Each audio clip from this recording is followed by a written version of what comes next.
Hey Ben, what's the Aztec Safety online e-learning website again? Yeah, that would be aztecsafety.com. Fire extinguisher and firefighting, we'll send that one to Paul. Ah, now here's a course I should probably take. Conflict resolution. Power line safety. Yeah, I thought it might help me with my line calls. Did you know this Aztec website has over 100 safety courses? Jeez. Aztec Safety online course. Ground disturbance. Could have used that a few seconds ago.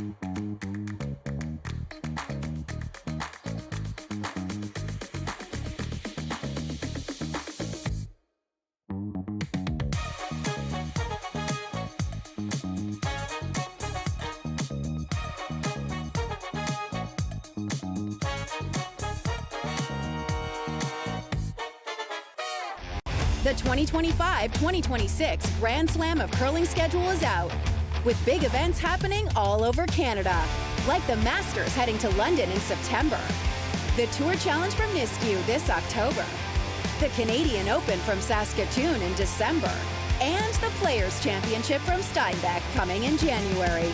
Early bird weekend and full event passes on sale now at gsoctickets.com. Let's rock! The rock faces around Lake Tahoe are legendary. But this fall, new ones will emerge in the Tahoe Basin. Pullman, Mowat, Gushue, and more. November 4th through 9th, the Grand Slam of Curling's first ever event in the U.S. is coming to Lake Tahoe, where the greatest rock stars on earth unite for 6 days of incredible curling, celebrity appearances, and après curl parties you won't want to miss. Get your tickets at theGrandSlamOfCurling.com. Let's rock! Imagine being able to stream every curling game from every sheet from any event, be it your Wednesday league game, bonspiel, or corporate event. Curling Stadium offers an all-inclusive streaming solution featuring high-quality cameras, ease of use, great reliability, and minimal installation, offering your sponsors customizable ad space on your streamed curling games and being able to sell video packages to your corporate events for increased revenue. With Curling Stadium, you can stream to any device, be it your mobile phone, tablet, or computer. Push the feed to your desired platform, be it Facebook, YouTube, or any other social media. Curling Stadium is simply the way forward. Where it's commonplace in other sports to televise every game, we want to do the same. Curling is a global sport, and it's time it gets the coverage it needs. Make your curling club the next Curling Stadium.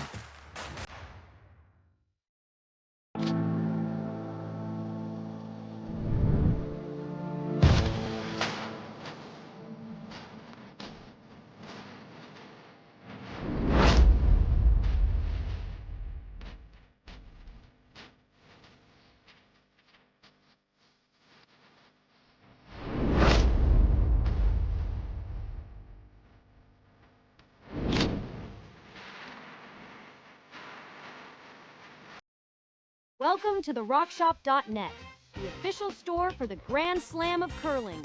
Whether you're looking for the best hats, stylish clothing, fun toys, or unique accessories, the Rock Shop has it all.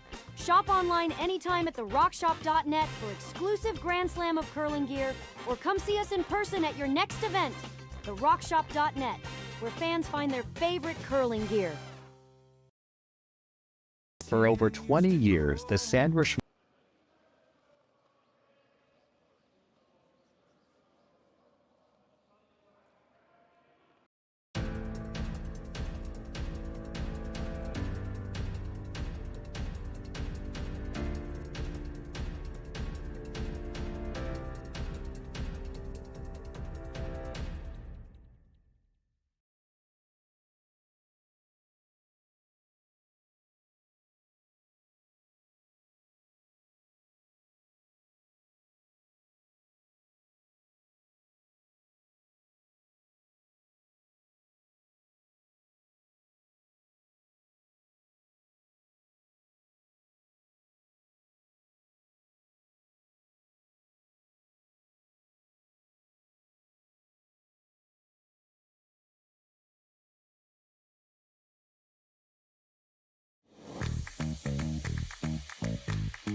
The rock faces around Lake Tahoe are legendary.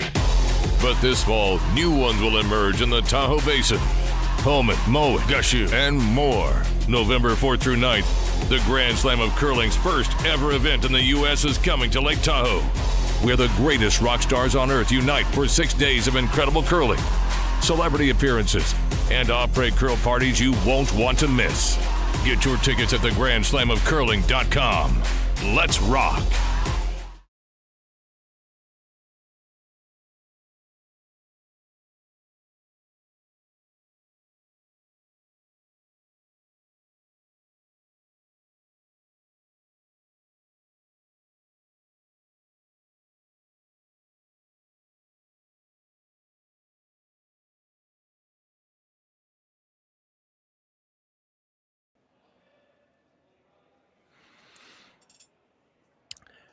Good morning from Vernon, British Columbia. Good afternoon for most of the rest of the country. And howdy, how are you from no matter what time zone you're in?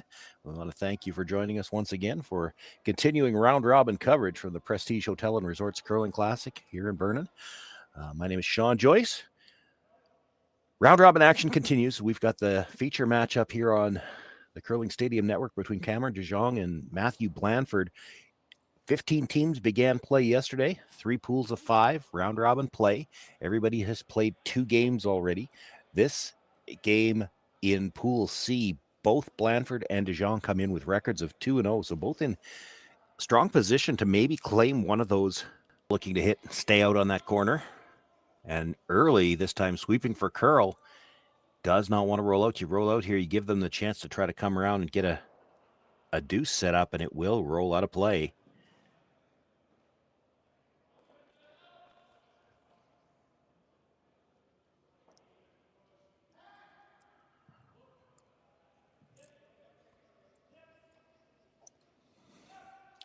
Sterling Middleton now throwing the third stones, looking for the in-turn draw. They'd like to get it buried.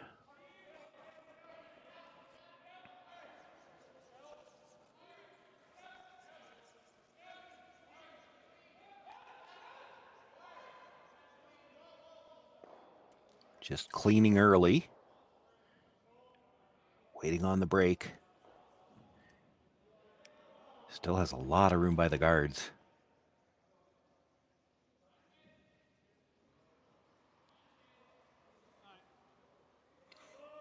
And now trying to bring it back. They realize it's behind the tee line. If it's going to be behind the tee line, they don't want it deep enough that a freeze on the face of it still gives them room to score. It is buried,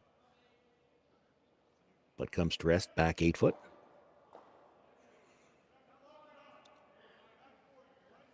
Sebastian Robillard will look to come down onto the face of that. If he could leave himself some separation, that'd be good. You know, you get a foot in front of it. Buried, they still can't do anything with it, and you cut down a little bit more of the scoring area.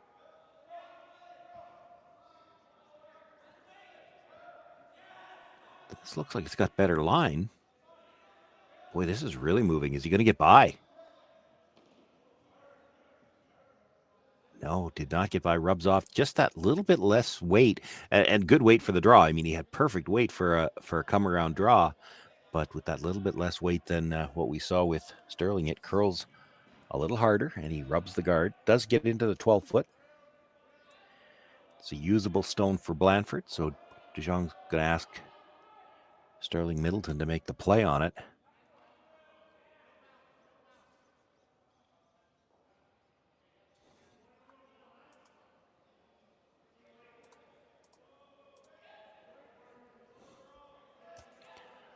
Nothing out of the brushes early. Now sweeping for curl. You hit this on the high side, you could jam it onto your own at the back.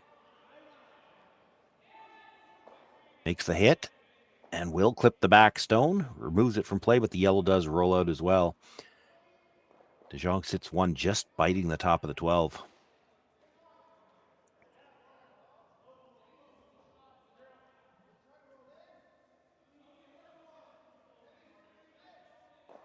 And again, the Blandford team talking about the draw. That would be high risk without last rock in the first stand.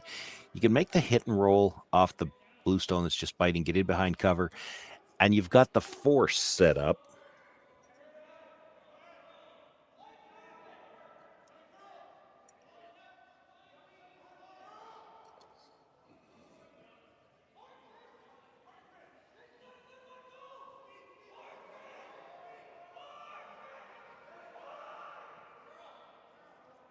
you hit this right on the nose, though, you won't be in the rings, and you'll see De Jong try to come around.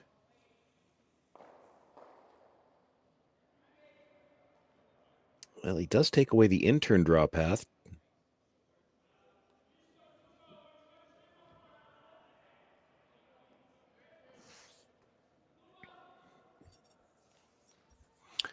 Again, both teams would have had a practice session before the game, so one team or the other would have used this side of the sheet. It's not like it's exactly fresh pebble out here, but we haven't seen a rock down here in the whole end, so it might be a little, and going this direction in practice would have been, 25 minutes, half an hour ago.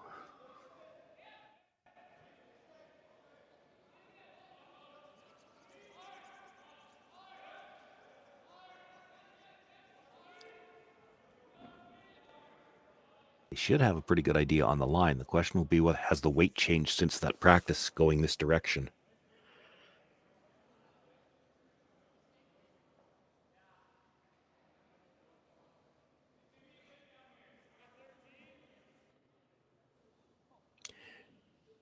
Cameron De Jong with last rock here in the first end. This is his first.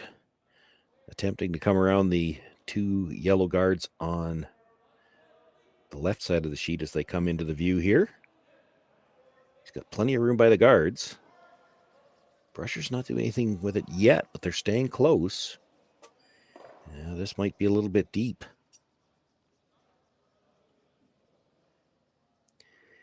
Does get it buried, but he is at the back of the forefoot. There's room for Matthew Blandford to come down and sit on top of it.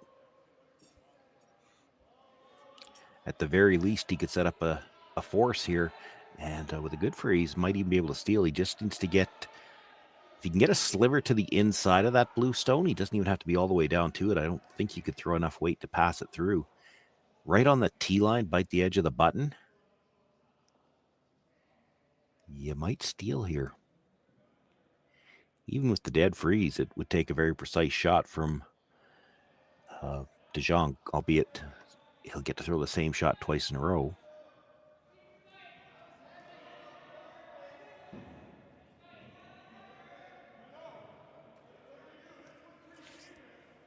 I don't have the luxury of being able to hear the players on my feed, but I have to assume most of that discussion was just about how much weight do they need to throw on this wide out turn. Still looking for confirmation.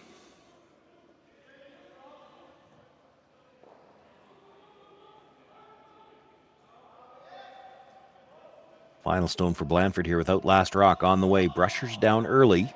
He's still got lots of room. Just cleaning off and on. You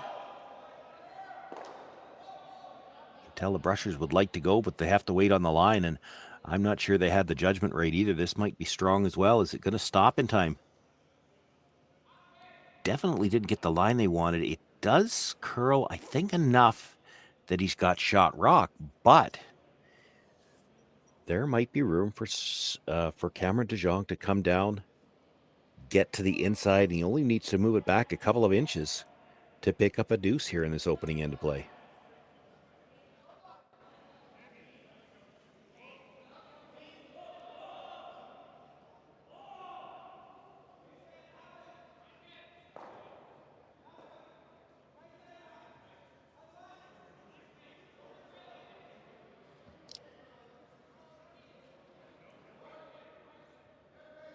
That's a big shot for De Jong. Momentum builder as much as anything. This end was not shaping up for a deuce.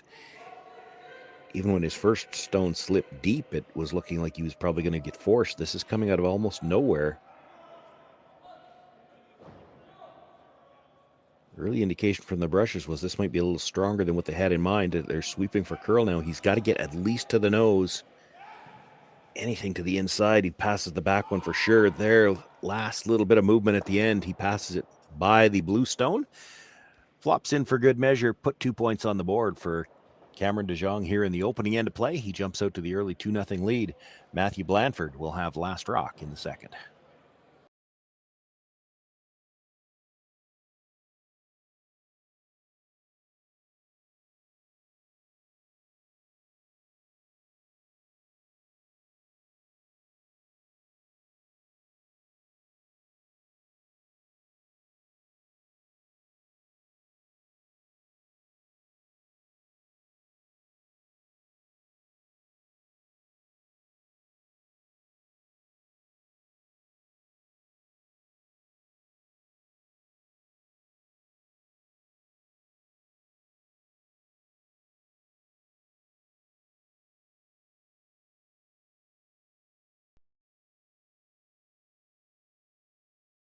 Hey Ben, what's the Aztec Safety online e-learning website again?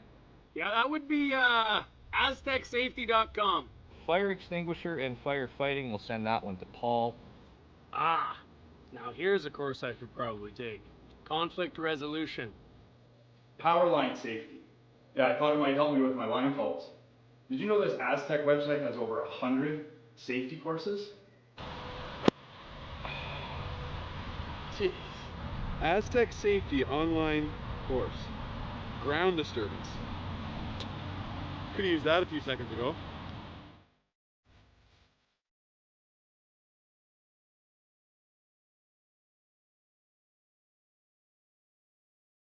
Live curling rocks. And this November, the best in the world are coming to Tahoe. Get your seats now at gsoctickets.com. But hurry, early bird pricing ends soon.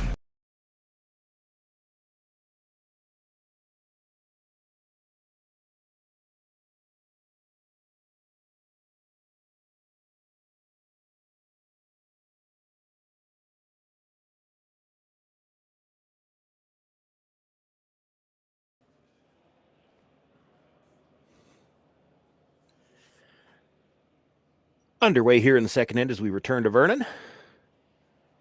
Jong with 2 in the first. Blandford with last rock as we begin here in the second. We saw the center guard was thrown with the first rock. Corner guard went up, and now Corey Chester looking to come around his center guard.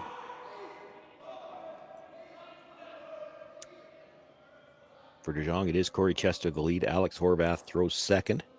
Sterling Middleton is the third.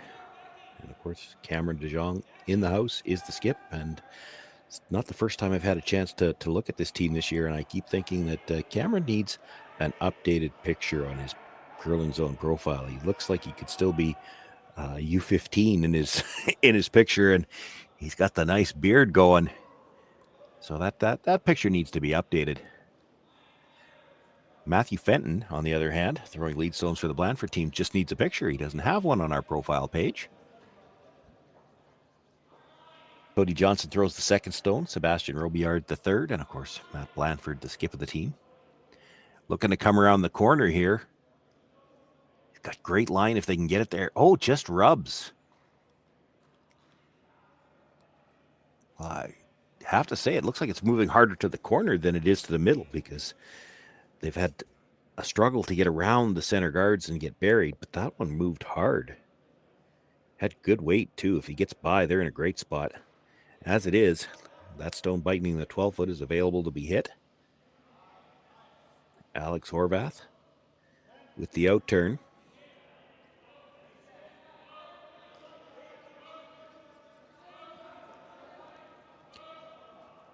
If he can roll in just a little bit, he can bite the rings. If he stays right there, it cuts off the corner guard. They'll get the roll.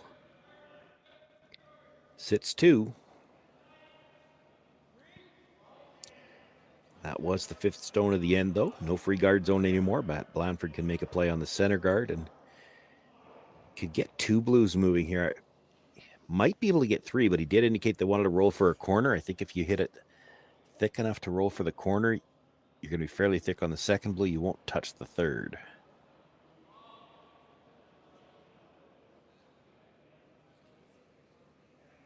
Just got to curl up a little bit to hold the shooter. There it goes. As 1 gets 2, he does touch all 3, but hit the first one a little too thin to keep the shooter.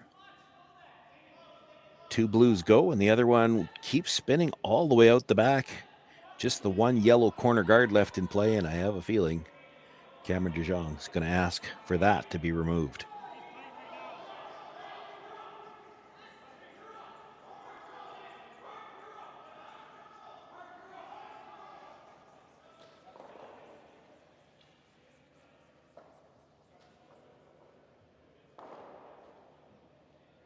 Makes the hit, rolls all the way across and out of play, and now there's nothing in play.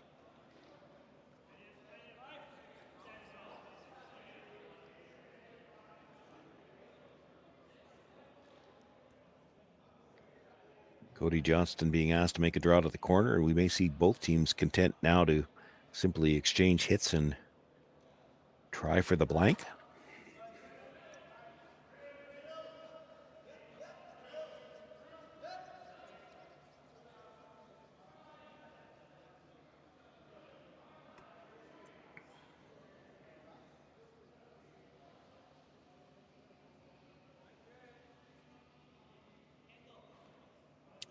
Throws up the corner guard to start the end, or the last of the second stones, pardon me.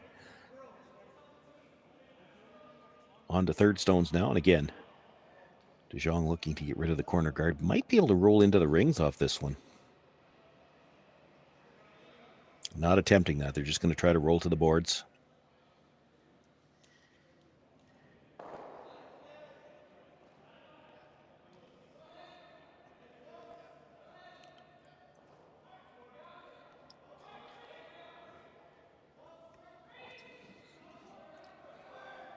Blandford asking for the corner on the other side this time, just to change the shot a little bit.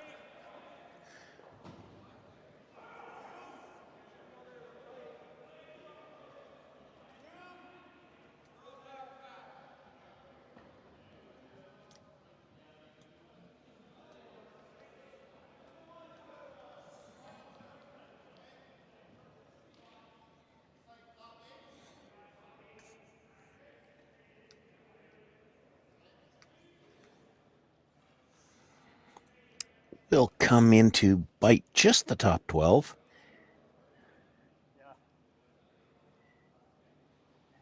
Interesting, no thought by Jong of trying to roll into the rings. And this might go back to what we saw a little bit in the first end, where Blandford on a couple of occasions without last rock suggested coming around center guards while Jong was sitting one.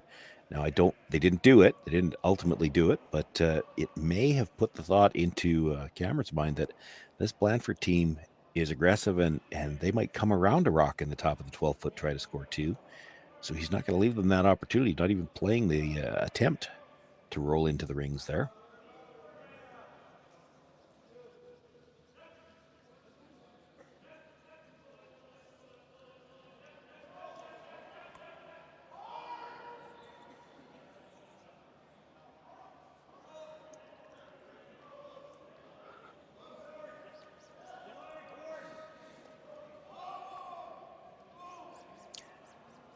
Robillard with another corner guard. Jong already with the broom down, making his way down to the other end, just looking to peel this out.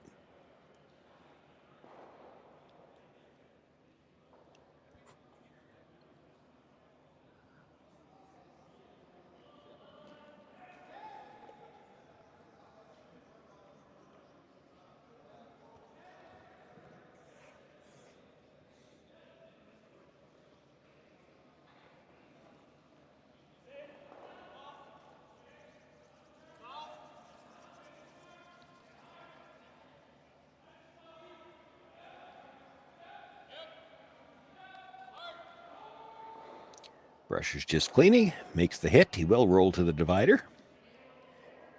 Nothing in play for Matthew Blandford as he throws his first. Has to come into the rings now.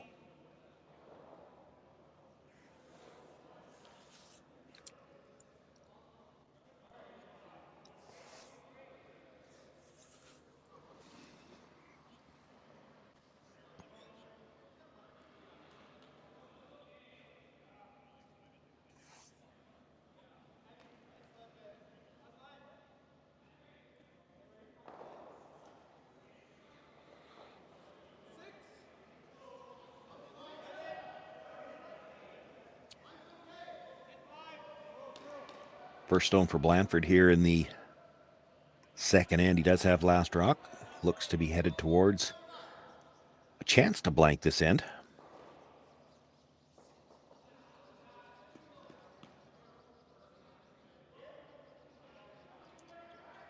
Brusher's just cleaning it in.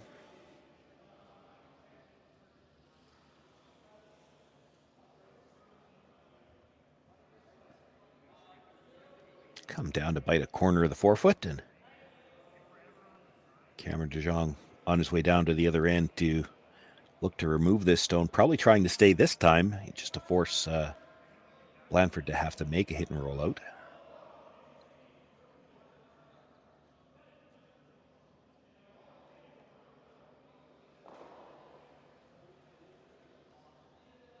Taking really the same ice that they were using for the hit and roll out on the previous couple of shots. Probably throw this a little bit quieter.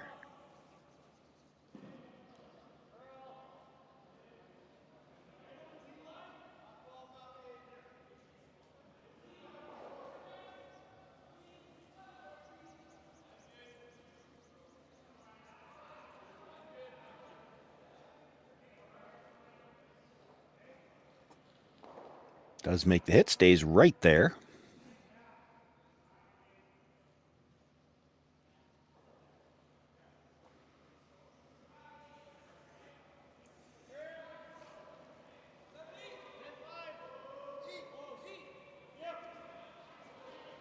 So with his final stone here in the second end, Matthew Blandford just looking at the one, needs to hit and roll out. Blank the end, he can retain last rock into the third.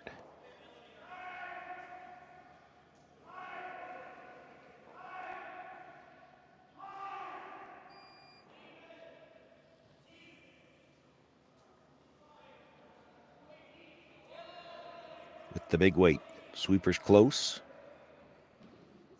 Just cleaning now. He's got a quarter. That's more than enough to kill that stone. Rolls out of play. Easy kicking the rocks to the quarter when they're all gone. Matthew Blandford blanks the second, keeps last rock into the third. It'll be Cameron de Jong with a 2-0 lead when we return.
The 2025-2026 Grand Slam of Curling schedule is out, with big events happening all over Canada, like the Masters heading to London in September, the Tour Challenge from Nisku this October, the Canadian Open from Saskatoon in December, and the Players' Championship from Steinbeck coming in January. Early bird weekend and full event passes on sale now at gsoctickets.com. Let's rock!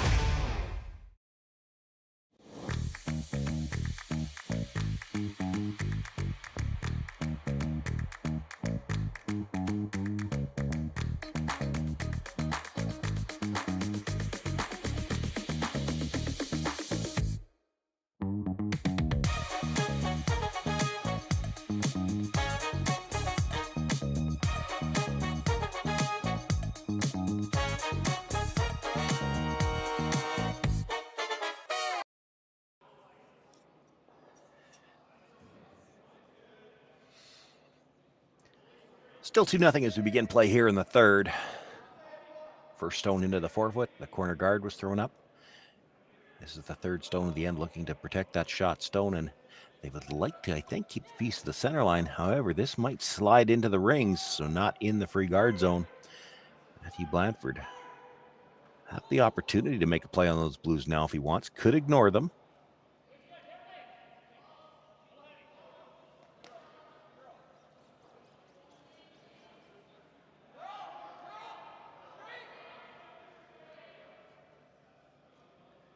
First thought was the hit and rolling behind, but I think they are talking about the draw now. They have discussed a few very aggressive draws. They have yet to actually play one of them, and this is the safer call. This is the more conventional call. But you can just tell this team would like to play aggressively, and that could make for some interesting situations later in the end. It already looks like it may have affected the decisions on a couple of shots last end for de Jong, playing to hit and roll out on rocks where they could have tried to hit and roll into the rings.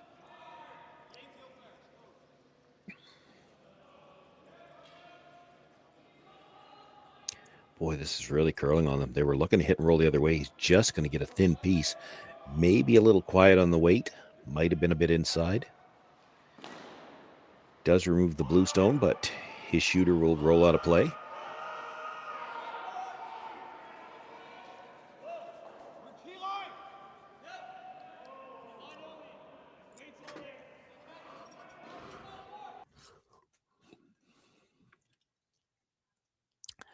Alex Horvath a chance to play the guard now.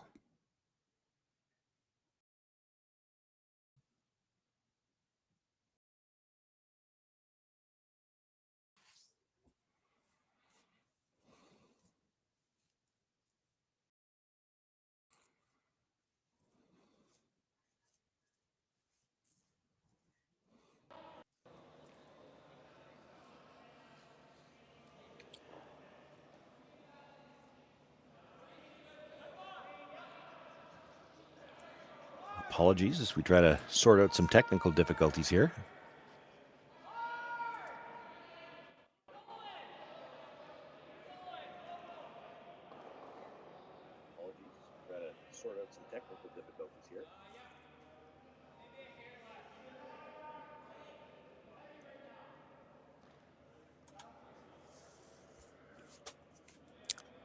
There we go. See, the guard was made now. The come around attempt trying to get to that shot stone.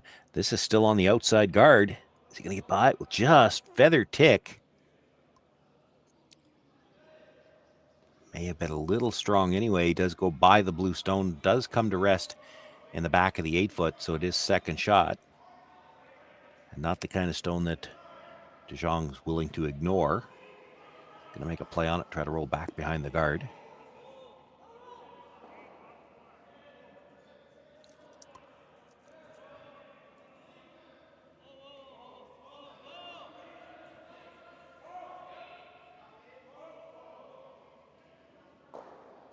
Makes the hit, but stays pretty much right there.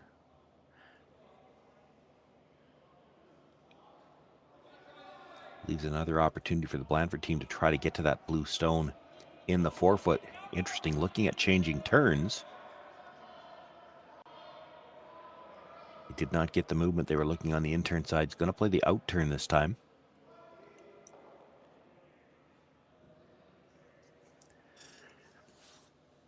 This is the same spot in the ice where Cameron DeJong set up his deuce in the first end.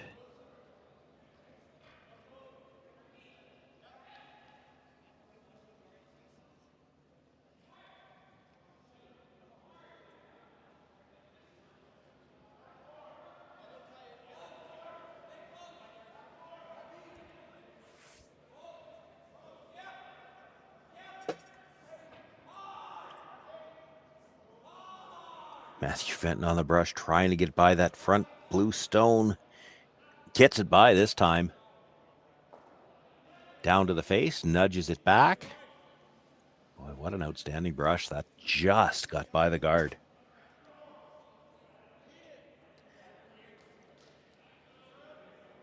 It is Blandford now sitting 1.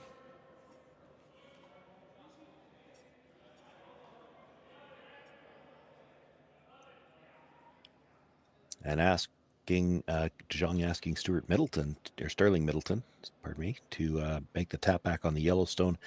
And this time, in order to pass it by the blue, he's going to have to hit it a shade on the outside. He may not stay in behind cover. There's starting to be a wall forming at the back of the 8-foot as well.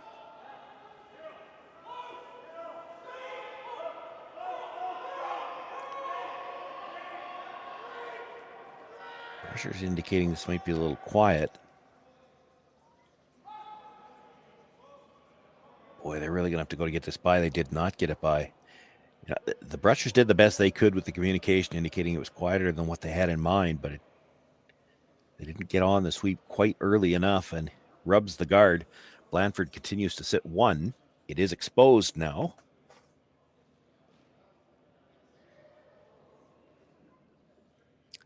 Can tell what he's worried about. I mean, yes, you could come around again, but if you make it, they're going to play the hit and roll off that shot stone, and it's a short roll to get buried.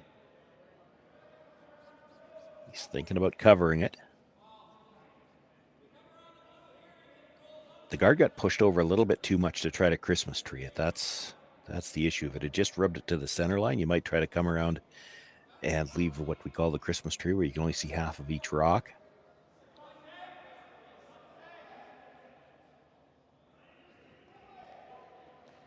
The problem with coming into the 4-foot around the guard is you'd leave the double. You come high in the 8-foot, they hit and roll under, and it's essentially double guarded. You come to the back of the 4-foot, they hit and roll in front of it. So it's a bit of a challenge. Where do you put this stone?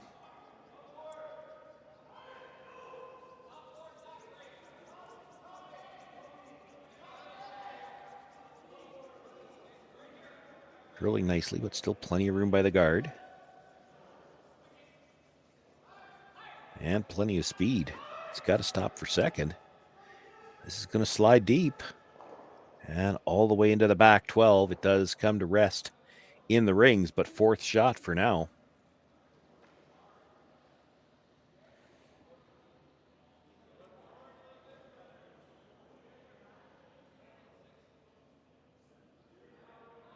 Their first thought was to hit and roll behind cover. They have to be a little concerned about jamming it on the blue at the back.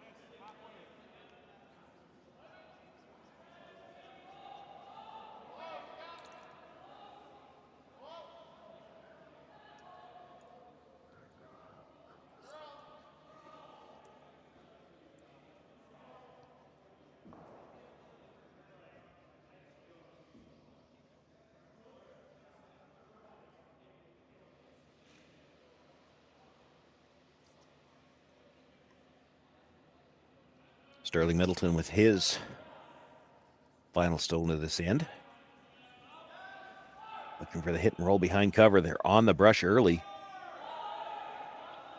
Needs to hold the shooter, needs to hold the line to get a piece. This is really curling. He'll get a piece. Enough to get it between the two blue stones. Will not get it all the way out of play. And he rolls to the back of the 8-foot. Jong sits 3, but he's left the front 4-foot available around cover for Blandford to, again, try to set up his deuce. We're on the final of the third stones. Sebastian Robillard had come down just to take a look at. They were anticipating they were going to have to see some angles. As it turns out, they've got a fairly straightforward call here.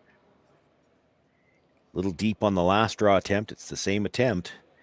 Just needs to make the adjustment on the weight.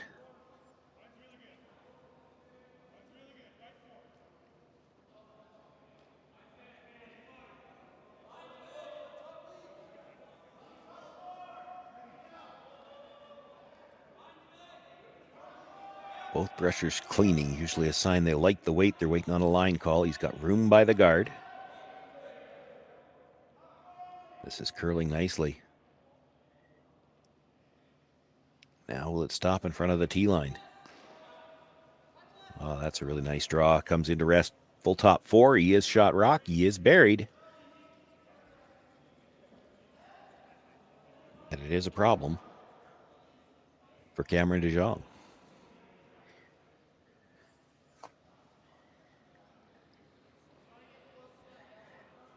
He's looking at the run. The run is so risky.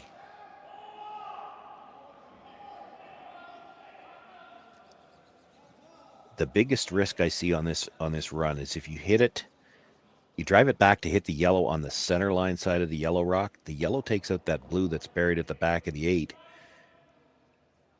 And then with only the 2 blues left on the side, there's a chance that those 2 yellow biters at the back still could come into play. That would be my concern about this.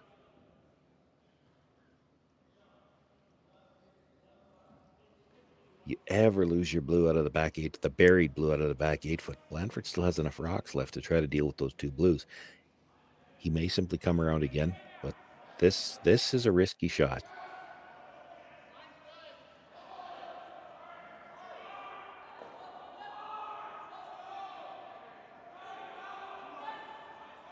Both brushers close, so the line's got to be close. That's just a fantastic shot. Runs it straight back, absolutely sticks it. Jong sits 4, and the shot stone's still buried. One more look at this. Came up just enough at the end to drive it straight back.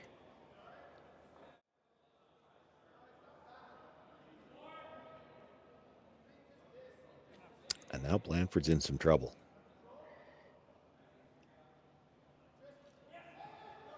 It's not a gimme to even get to that shot stone. If you do, you're rolling somewhere. They're talking about, can they make the triple?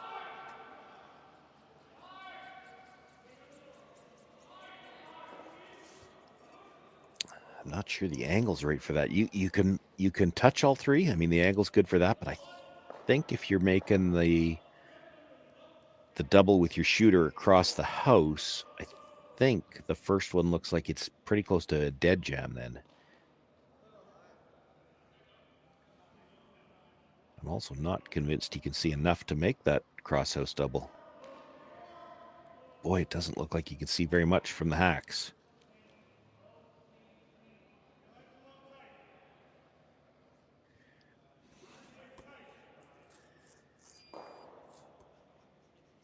He definitely has to make a play on the blue at the top of the 4-foot. I thought they might play this a little quieter, just try to hit and roll off of this stone.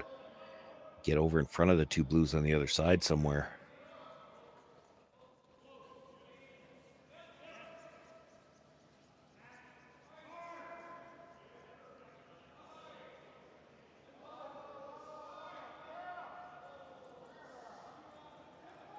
Sweeping for curl. This has got to come up.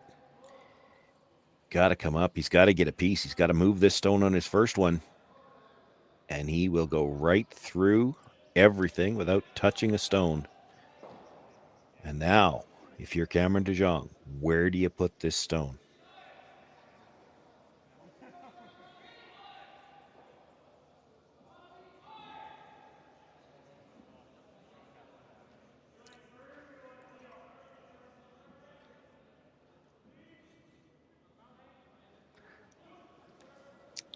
That's the whole discussion here, is where do you put this stone?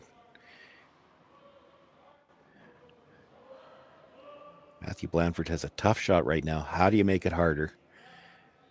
They talked first about going to the top 8-foot wide open and taking away as much of the 4-foot as they could. But I think what he settled on is try to come down, get to 2/3 of his own blue stone, tap it up a little bit, take away a little bit more 4-foot that way. And then, of course, if you hit 2/3, your shooter's going to roll a little bit to split center. You can take away a little bit more of the 4-foot that way.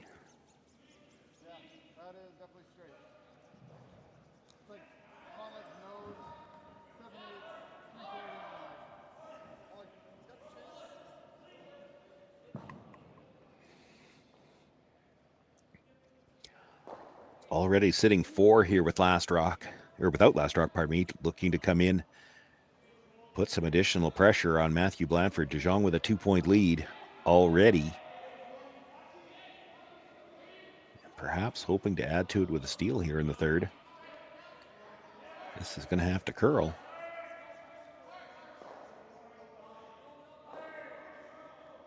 Even a little bit of a split in there, moving now. Even a little bit of split on this was good. Well, probably rolled a little too far, left him the double. Now, granted, it's got to be made, but I don't see any other way that he scores. You nose hit the red that was just thrown. The other one shot rock. Even if you hit and roll into it without moving it, I think the other one still shot rock. So you have to make the double.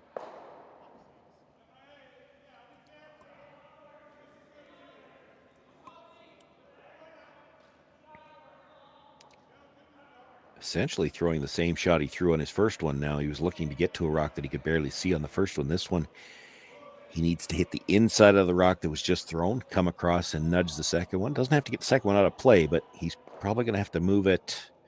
You know, looking at where his shooter's going to end up, he's probably going to need to move it at least 6 inches.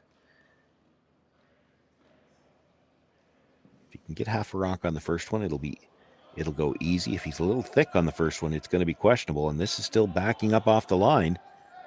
This is going to need to curl. There it goes, starting to move now.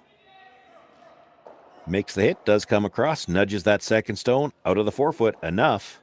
Matthew Blandford, bit of a game saver there against 5. Makes the hit and roll to pick up his single, keep himself in the game. It is 2-1 after 3 ends of play here in Vernon.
Live curling rocks. And this November, the best in the world are coming to Tahoe. Get your seats now at gsoctickets.com. But hurry, early bird pricing ends soon.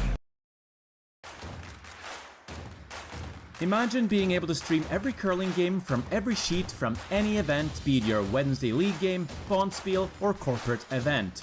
Curling Stadium offers an all-inclusive streaming solution featuring high-quality cameras, ease of use, great reliability, and minimal installation. Offering your sponsors customizable ad space on your streamed curling games and being able to sell video packages to your corporate events for increased revenue. With Curling Stadium, you can stream to any device, be it your mobile phone, tablet, or computer. Push the feed to your desired platform, be it Facebook, YouTube, or any other social media. Curling Stadium is simply the way forward. Where it's commonplace in other sports to televise every game, we want to do the same. Curling is a global sport, and it's time it gets the coverage it needs. Make your curling club the next Curling Stadium.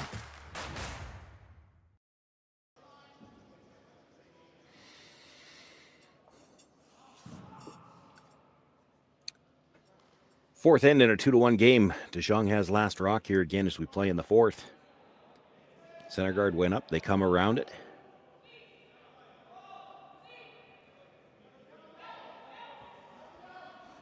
Matthew Fenton now being asked to sit on top of that blue stone at the top of the forefoot.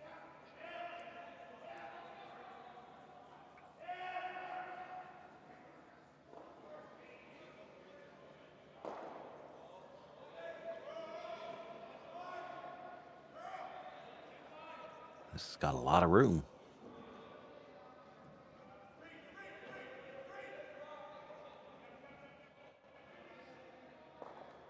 Boy, good movement on that stone on that side from the hog line in. Gets right to the face of the shot stone.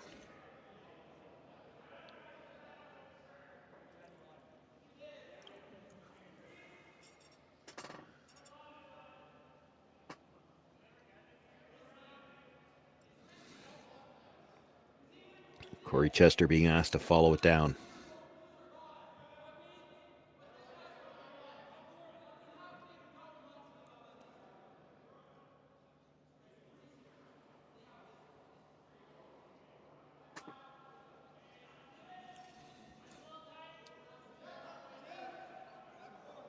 He'll come down, nudges it, but leaves everything in a straight line where that Yellowstone should go back onto the blue yet.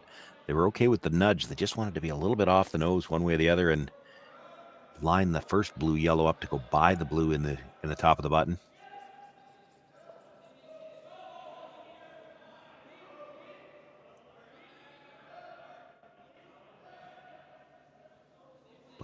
Blandford's first thought was the guard. You can see why he wants to play that. Yet want to keep the play out of the rings for a while now. He knows he's got that blue onto yellow onto blue later on.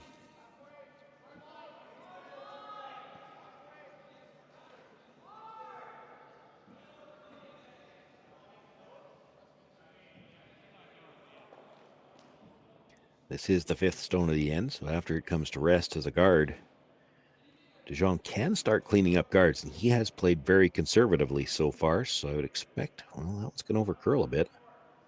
I still expect he's not going to like to leave staggered centers when the angles in the house don't really do him any good either.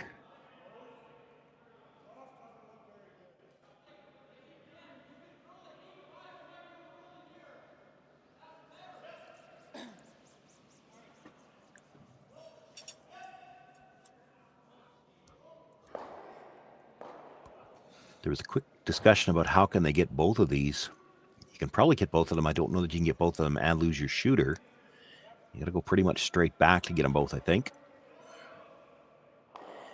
Gets one, does catch the second. Rolls the shooter over an inch or two. That's probably the best they could do with that.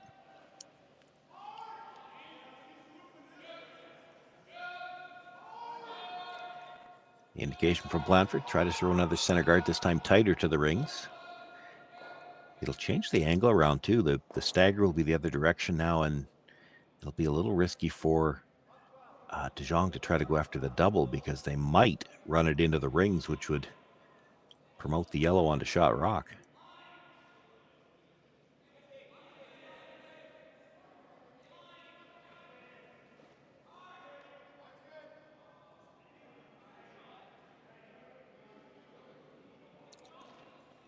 A little deeper than they had in mind, but the angle works out for them.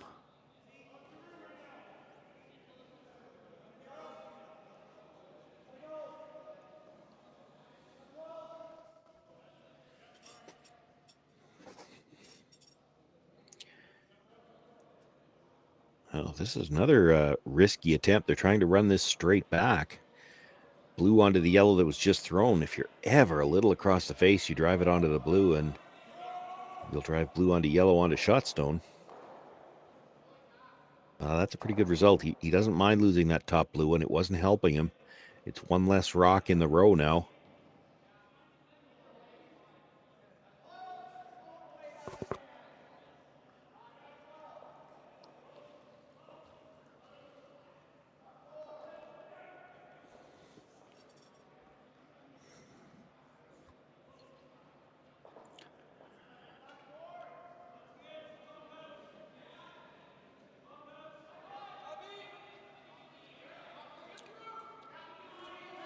Robillard being asked to come down and sit on top of the yellow again. He still wants to have these lined up to the blue. If they tap it up to the blue, that's okay too. The key here is to get the line up, the two yellow stones, so that they go through that blue one. So even with the tap, they're not going to be very far apart.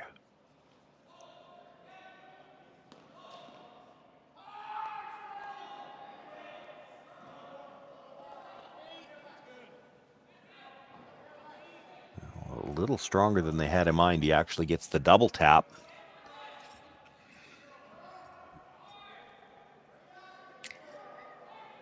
He did move the blue behind the tee line, but I think there's room to make the double. That's what Jong is looking at. I don't think they meant to move the blue that far. Sebastian, just a little strong on that one.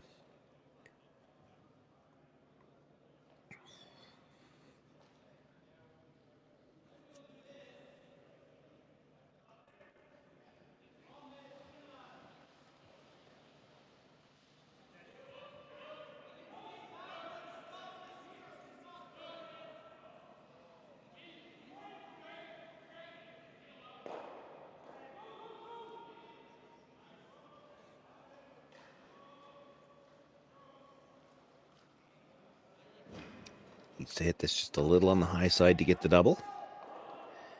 Makes the one, makes the second one, and spins the first one all the way out of play. Nice shot by Sterling Middleton. Sits two for De Jong. There's a double available for Matthew Blandford. It'd be straight back, though. You're going to stay in the open.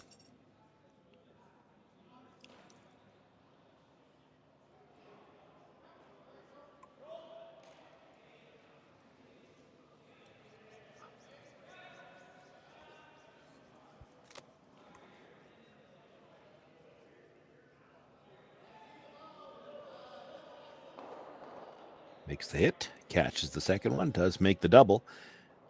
Shooter stays right there. Blandford sitting one. Middleton in the hacks, a chance to hit and roll behind cover, and we're on third's last stone. This would be a chance to perhaps set up a deuce here in the fourth end.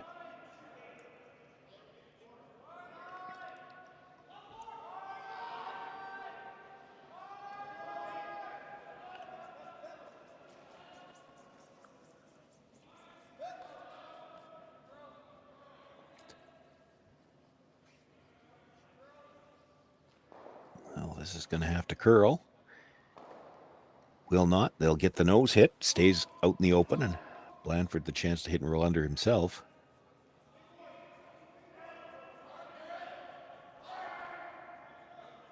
Could think about hitting this right on the nose as well. You hit it on the nose, it'd be very tough for De Jong to roll into the rings off it, and he's not likely. I was going to say he's not likely to ignore it, but we are in the fourth end. He could ignore it, simply elect to go around and try to set up the skip's deuce. Don't think he'd do it in an odd end, but he might in an even end.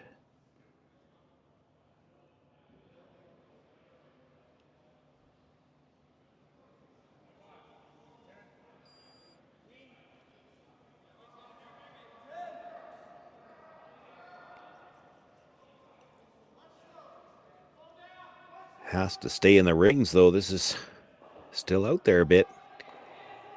Gonna hit it on the outside, and his shooter will roll away. That makes it a risk-free decision for Cameron DeJong to try to come around and perhaps pick up his second deuce of the game here.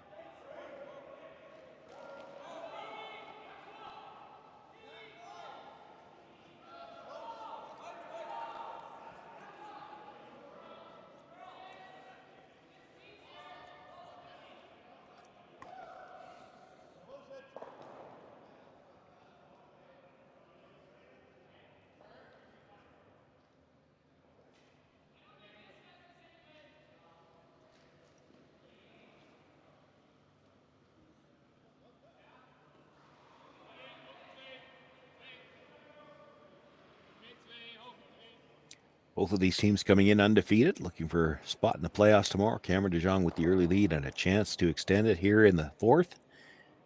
Needs a good come around here to set up the chance for the deuce.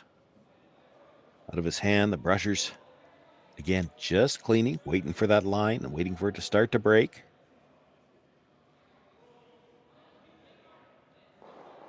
Starting to move now. Line looks pretty good. They don't want to be too deep. Oh, that's a really nice shot. Brings it into the full top four. It is dead buried.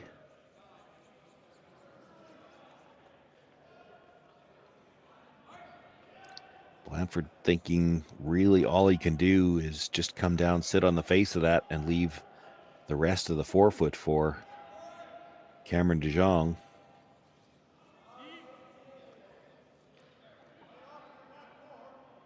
Wondering if they could see anything on the outturn side. If they can, it's just a very small sliver. You could try the run back. You know, it's one of those things where you make the freeze, and as good as these teams are, you just expect that Cameron DeJong's going to be able to hit that much of the 4 foot with his last draw. That might mean the best shot for Matthew Blandford here is try the run back, try to kill both of these blues and hope for a blank.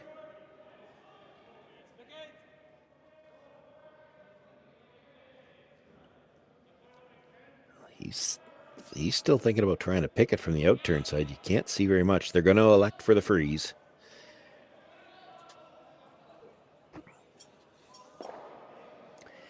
You freeze to half of it, and at least Cameron DeJong is going to have to take a little bit more ice to make sure he gets by your stone when he tries to draw to the rest of the 4 foot. And that changes the path a little bit. It could change the speed. You might fool it's not just the thrower, even the brushers. They'll have to judge a different path, a slightly different path.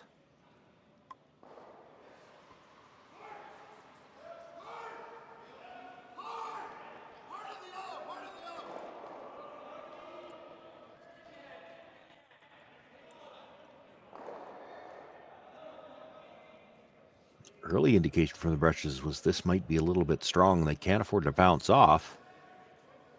Line's really curling now. Should be close.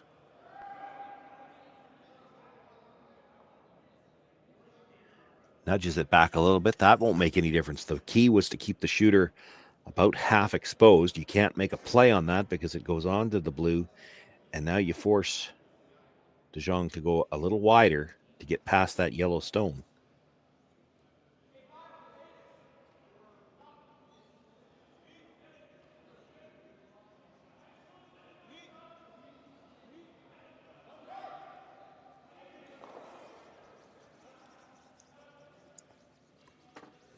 Honestly, probably the best Matthew Blandford could do there. He's got half a rock in the 4 foot, so he's cut down the scoring area for Cameron DeJong, and he's changed the shot ever so slightly. Sometimes ever so slightly is all you need. It changes the path. The speed here could be different.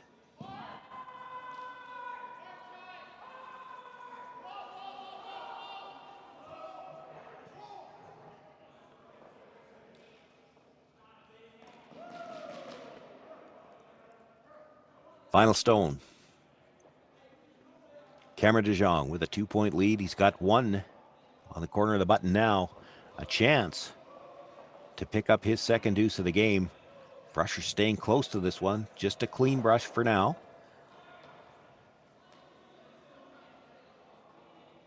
Really starting to move now. Are they going to be able to get it by that yellow at the top of the forefoot? Are they going to be able to drag it far enough?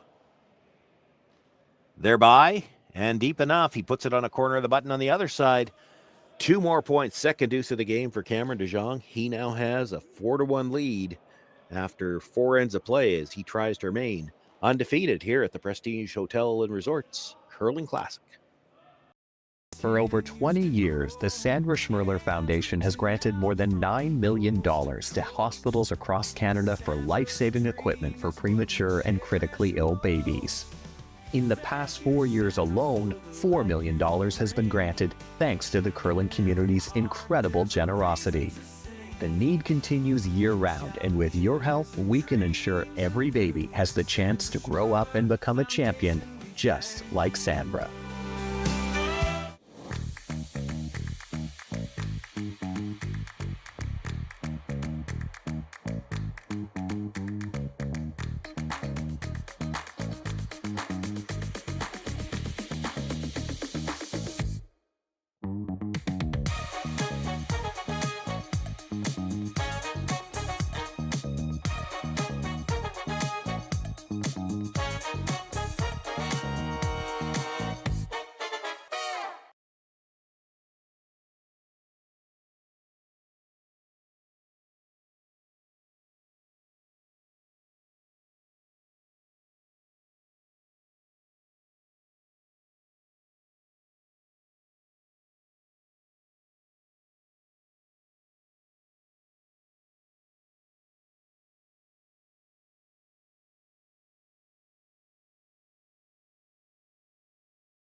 Welcome to the RockShop.net, the official store for the Grand Slam of curling. Whether you're looking for the best hats, stylish clothing, fun toys, or unique accessories, the Rock Shop has it all. Shop online anytime at the RockShop.net for exclusive Grand Slam of curling gear, or come see us in person at your next event. The RockShop.net, where fans find their favorite curling gear.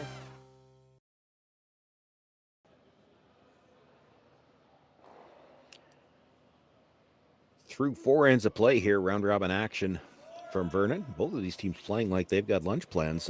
Game was scheduled to start at 11:30 local time. We got it going just a few minutes early, and we're through 4 ends in about an hour's time. And it's not for a lack of rocks in play. We had one end that was primarily open, but other than that, we've had some come around attempts, some good draws. Cameron DeJong with a nice draw on his final stone last end takes his second deuce of the game. He's now opened up a 3-point lead. They brought the first rock of this end into the top of the forefoot. The corner guard went up. The center guard on shot rock. And now Matthew Fenton looking to come down and sit on the face of that shot stone. Matthew Blandford has shown early on in this game, certainly he likes to discuss the aggressive shots. And if that means they're comfortable with them, that's where they need to be right now. Now, this blue stone is in the no-tick zone. You can move it as long as it doesn't leave the center line. They moved it. It doesn't leave the center line. That is a legal play. Everything stays where it is.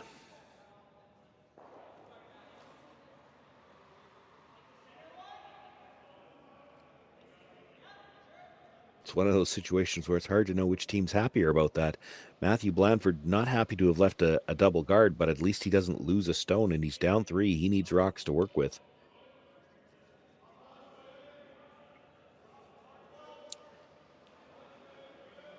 But the other side of that right now, Cameron DeJong sitting one already. It's double guarded. A little bit of stagger on those double guards and looking to bring another one around. Now, this is a long ways by the guard.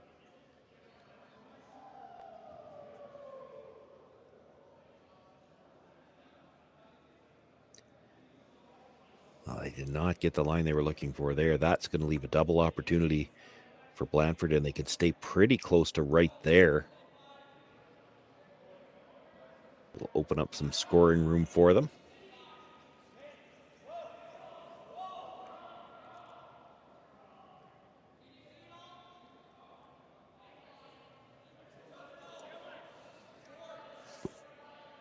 Talking about staying right there, and I'm not even sure he's looking at getting the second one out. Just more importantly, to get the shooter to stay right in the 12 foot. The other option is you could make sure of the double and roll to the corner. And you trust that Cameron DeJong's going to play the hit on the open one. Then you can come around.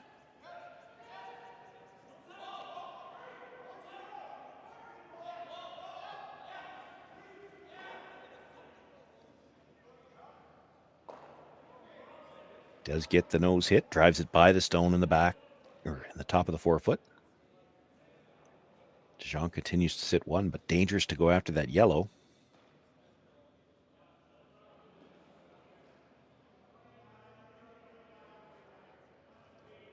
Slash is there. It's thin, and keep in mind they don't have the benefit of an overhead camera. So the thrower at the other end probably doesn't realize just how thin it is. They're going to play the freeze on the yellow, try to get just to the inside of it.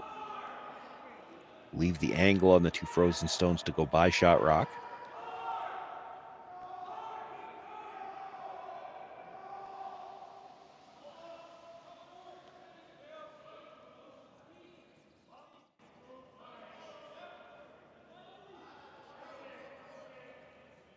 Needs to get to the inside, moving big now.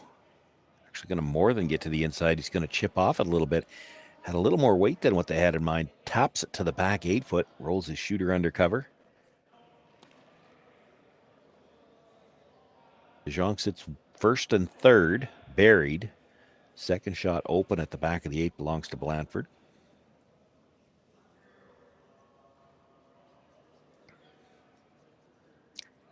Has to start looking at moving some stones. Talking about the tight blue one onto the one in the top 12 foot.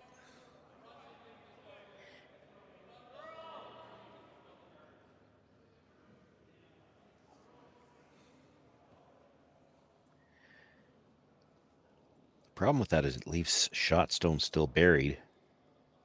For now, anyway.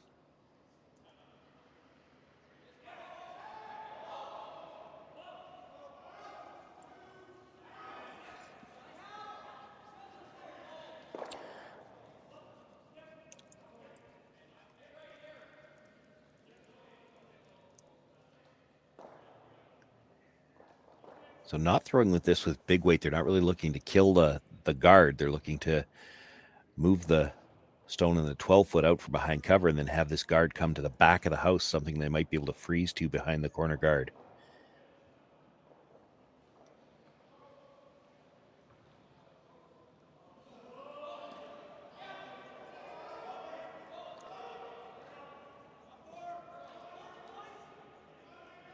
So moves the guard onto the blue at the top. We'll move it through. The other blue stone doesn't come as deep as they would have liked, but it does stay partially out in the open, and albeit a thin double, they do have a double available on the two blues right now. Because of that, Cameron DeJong probably going to have to make a play on the open yellow.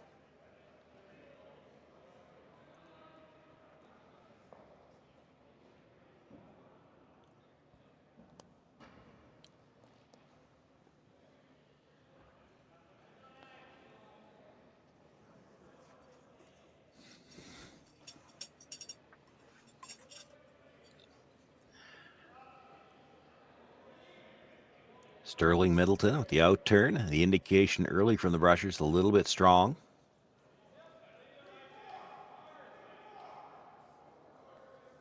Comes up nicely though, makes the hit, and he will actually roll into the back of the 4 foot for shot rock.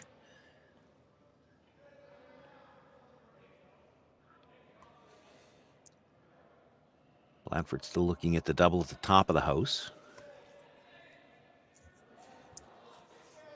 With that rollover on the last shot, won't be able to get shot rock even if he makes this double, but needs to get the one at the top of the 4 foot. It's the more dangerous stone.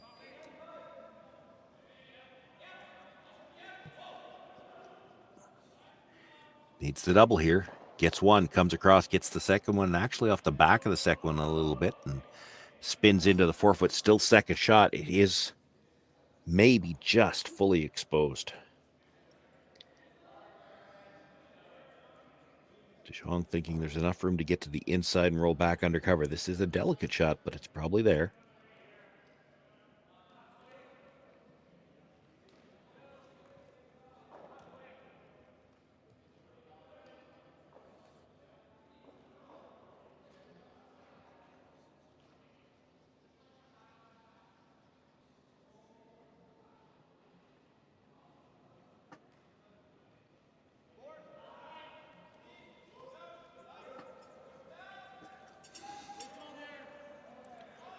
On the rush early on this one.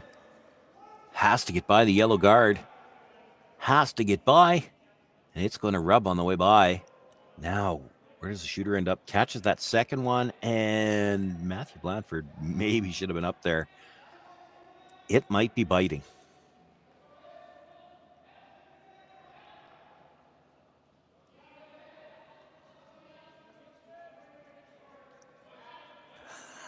That might be the call coming from the other end. Why did you sweep that, skipper? It might be biting anyway. It's hard to tell. Doesn't have to make a play on the bluestone right now either, because right now with where the yellow is, Jong can't play the hit and roll behind that cluster of rocks on the left-hand side as we look at the house, because he jammed it on his own stone. So they're looking at playing the draw in there directly. Sebastian Robillard wants to come down, take a look at the angles.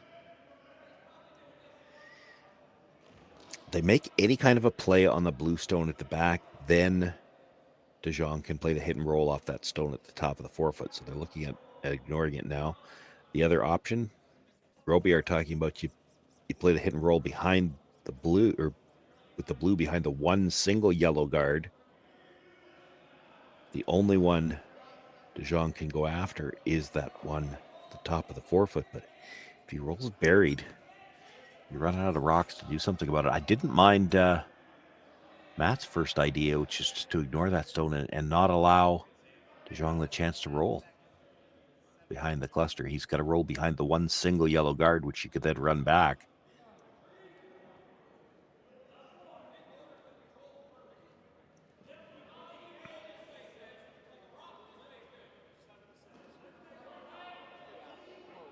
They're going to play the hit and roll off the blue. This is not wrong.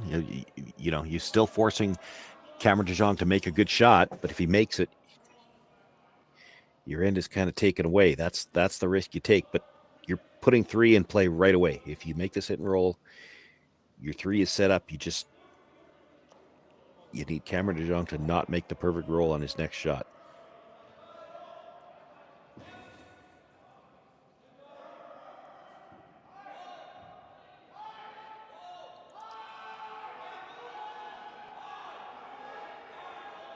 Have to roll on this. You'd like to be buried. It's not critical that it's dead buried. It could have over-rolled, would have been fine too. That's a pretty good spot. There's no double.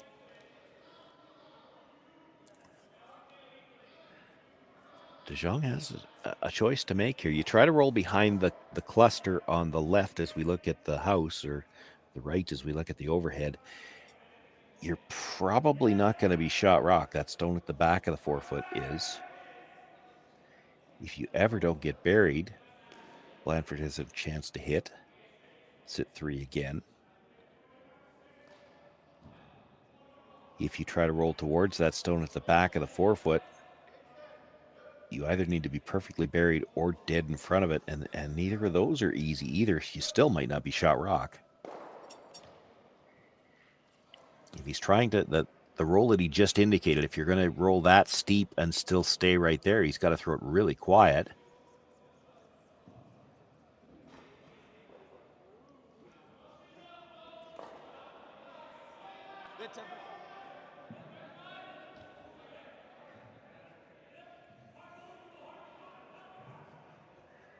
So looking to cross the face with the in-turn.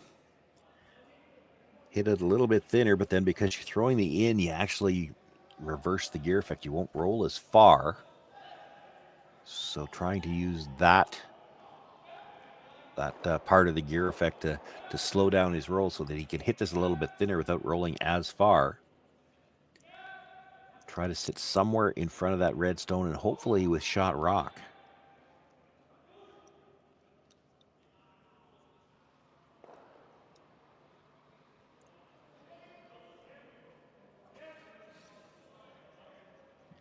This is such a tough shot when you're looking for such a precise roll.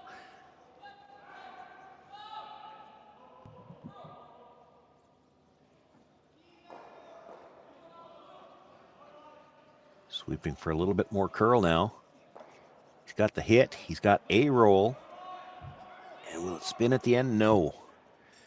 He does sit for second shot and stays on a good angle to the yellow, so it is a rock that it's going to take a delicate shot for Matt Blandford to get the blue stone out and hold his shooter.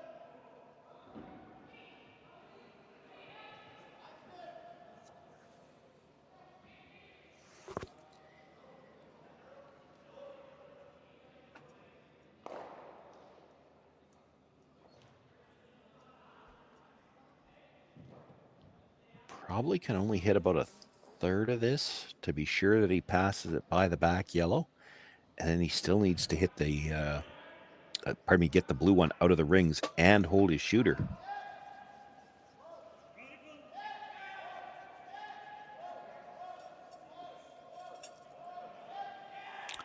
Line's close. Boy, it's coming up at the end. Is he going to get by the yellow? Just by. And will roll all the way across and in behind that cluster of rocks on the left-hand side. Outstanding shot by Matthew Blandford. Sits, I think, 2 for sure. And now it really matters if that stone at the top is biting or not. One more look at this. Hits it thick enough to just miss the stone at the back of the 8-foot. And rolls his shooter all the way across behind cover on the other side. Albeit both yellows are behind the tee line. And Cameron Jong is going to attempt the freeze.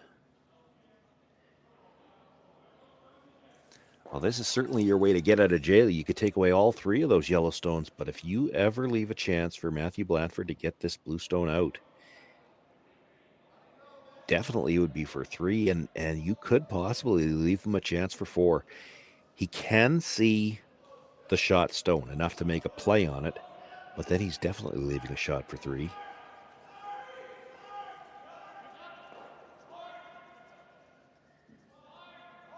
Looking to play the freeze down onto second shot, and by doing so, give up probably no worse than 2. But there is a risk. He could leave a shot for 4 here.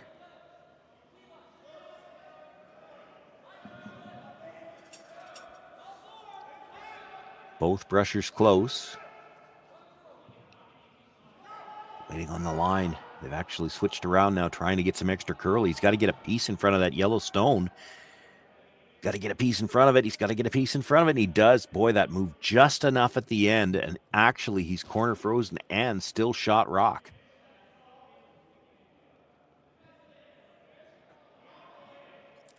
Matthew Blandford does have that one that might be biting, but it's at the right angle that he could try to run it onto the shot stone and get 3 that way. He's not going to get the shooter on for the 4th.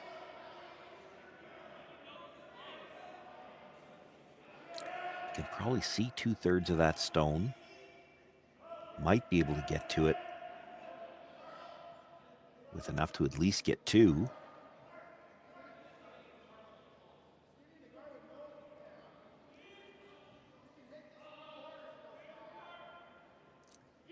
If you could get to the nose with enough weight to kill both the blue and the yellow, it's still probably for 3. I'm not sure you can throw that firm at it. It's got to spin all the way out of the 4-foot to even make sure you've got 2. Boy, that does not look like a lot of ice. He's got to be throwing some weight at this.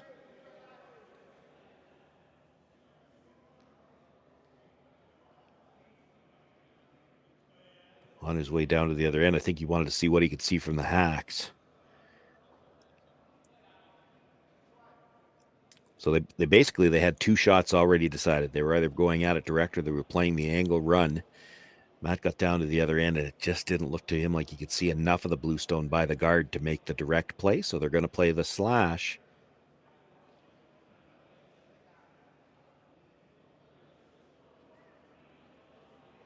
This could be to tie the game if he can make this.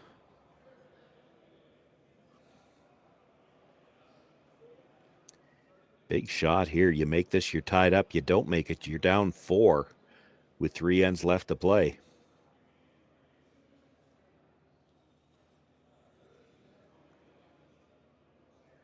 What a momentum swing this would be. Outstanding draw. Gutsy shot call even from Cameron de Jong with his final stone. Came up just enough at the end. For a while it looked like there might be a danger of giving up a shot for 4. Ends up right on the corner.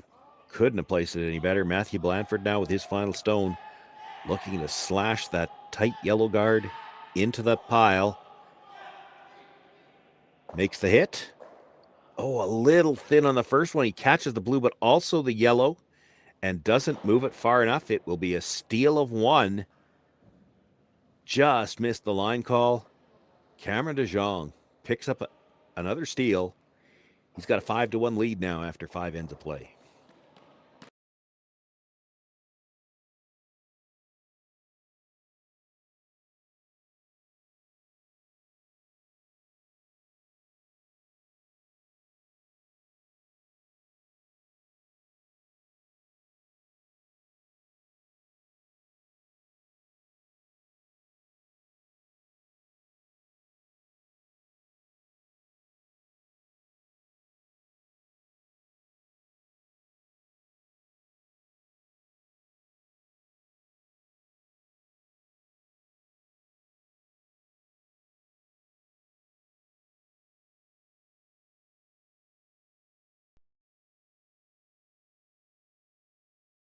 Hey Ben, what's the Aztec Safety online e-learning website again?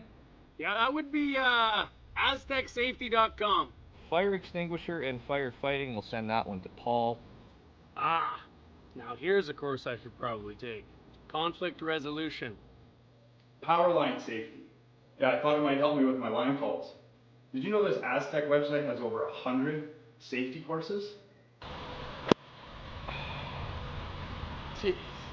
Aztec Safety online course. Ground disturbance. Could have used that a few seconds ago.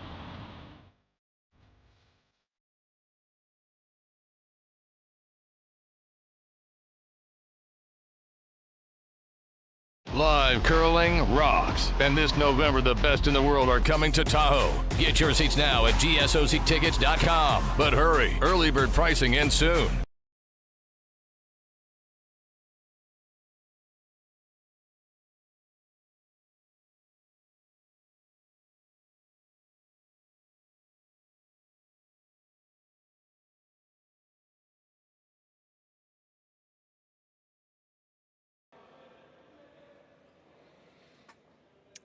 Well, a really nice try by Matt Blandford with his final stone, but that's little consolation. He hit that blue stone just a little too thin. Not able to get it out of the 4-foot. Ends up as another steal. So de Jong with a 5-1 lead here. Sean Joyce, happy to be with you live here from the Prestige Hotel and Resorts Curling Classic in Vernon. Round robin action. This is Pool C. Both teams coming in with a record of 2-0. Looking to get themselves through to the playoffs tomorrow. Both teams will have one more round robin game later today.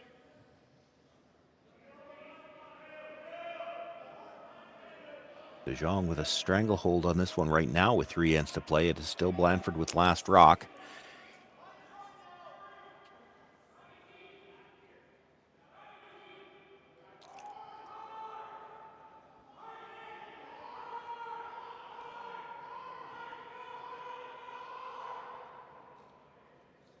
Jong with shots at the top of the 4-foot. They've got it partially covered with one of their own.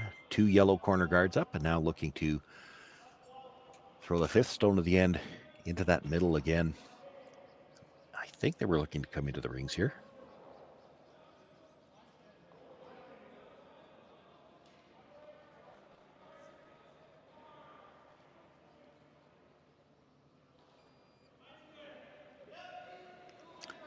Rubs off the guard a little bit and actually might have put it into the rings as well.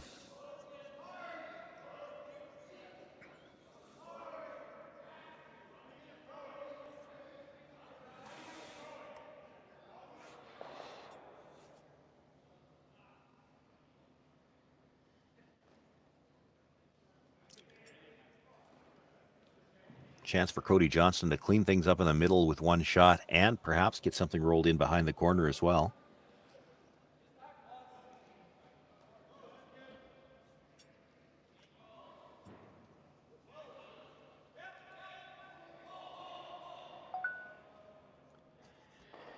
Makes the hit. Dead stuffs it, but leaves his shooter at the top 12.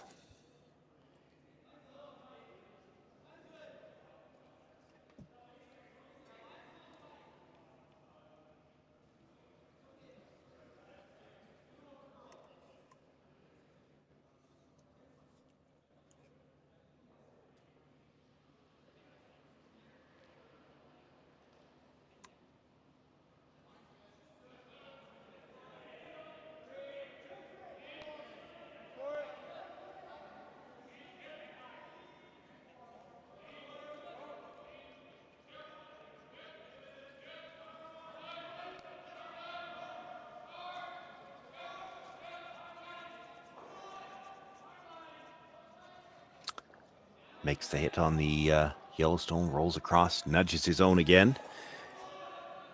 Jong sitting 2 for sure, might be 3.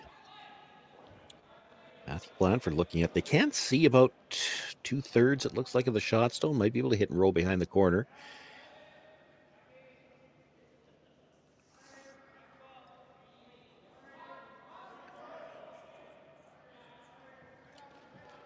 Also talking about moving that stone at the top of the 12-foot.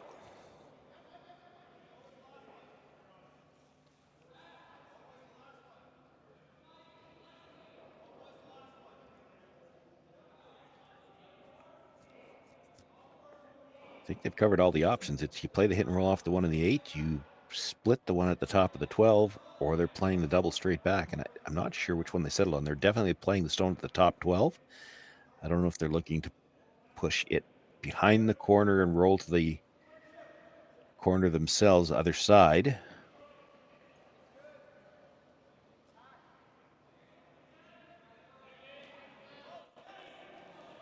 Looks kind of like the split. They'll try to push it to the back of the house, maybe even out past that cluster. I know he was trying to move both of the blues. Straight back. One behind the tee line, both behind the tee line. That's a pretty good shot. He's going to have some rocks to work with. And for Jong, that stone at the top of the house outside on the center line, dangerous stone. He doesn't want to leave it, but he can't really hit it off the nose. He's got 2 rocks he could jam on it, so he's going to have to leave his shooter right there.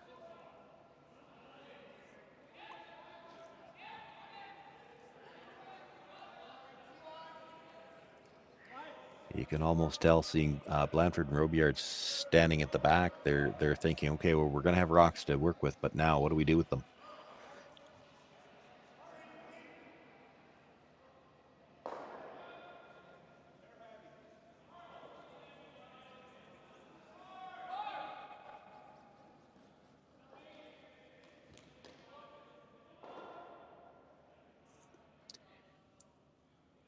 Makes it, passes it through. He rolls over to the other side of the center line. He actually takes away a lot of the draw path by doing that.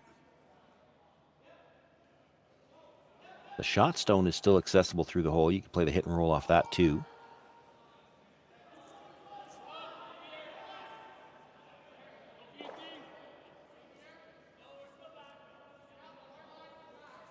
Looks like that's what they're going to go with for now.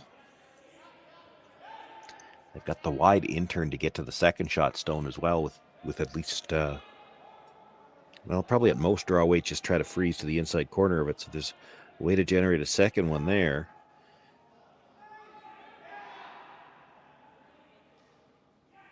You have to expect if you make this roll, Jong is probably going to play some kind of run back. Now, they have played some very quiet run backs, controlled the line quite well, and made some outstanding shots. So he's probably not going to whip it down there. You make the hit, you make the roll. you at least make him make that decision.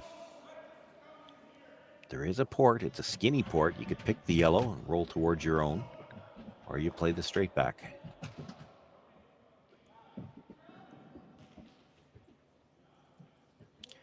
What he's worried about, you try to roll towards your own, you're going to leave a pocket. It's still got to be made.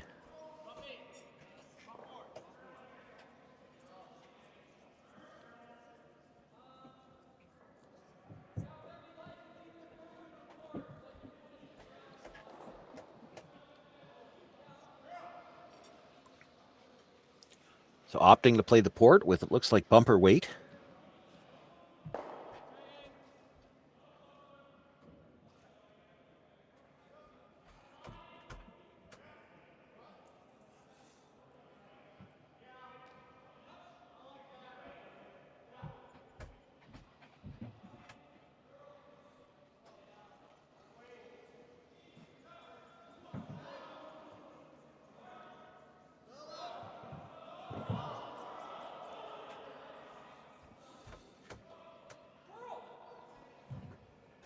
Made the port, makes the hit, and does flop over into the full 4-foot. Key there with that quiet weight. They control the roll. I don't think it rolled far enough that Blandford can try the in-turn freeze for sure, and the port is awful tough to try anything with the out-turn.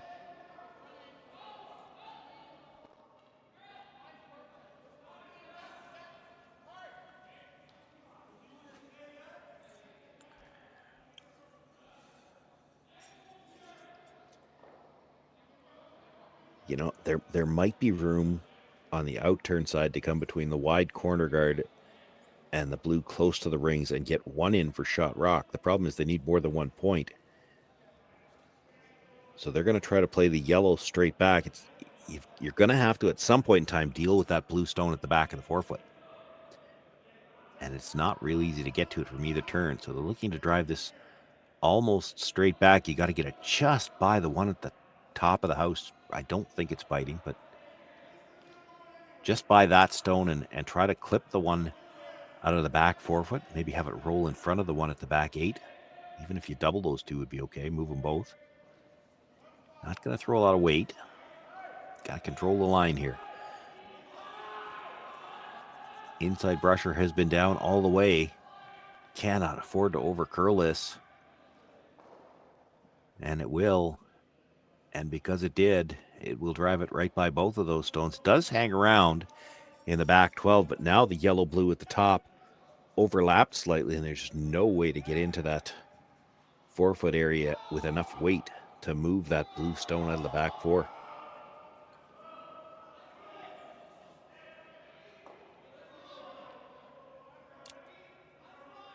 Jong looking at hitting the yellow at the back just because it's habit almost. You want to eliminate a stone, but hard for that stone to come back into play right now.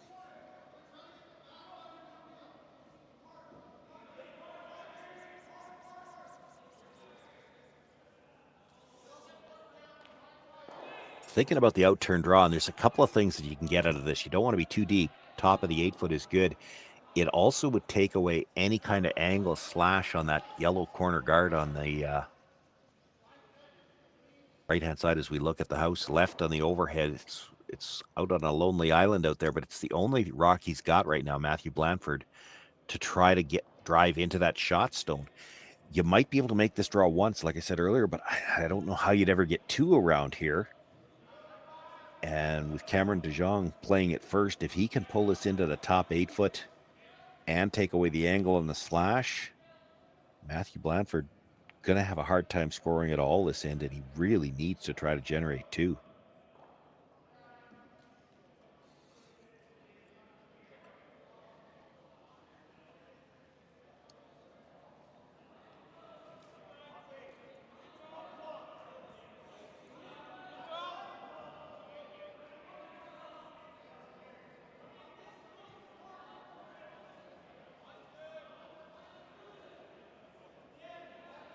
Both brushers have been down most of the way. He's got the port now. How deep can they bring it?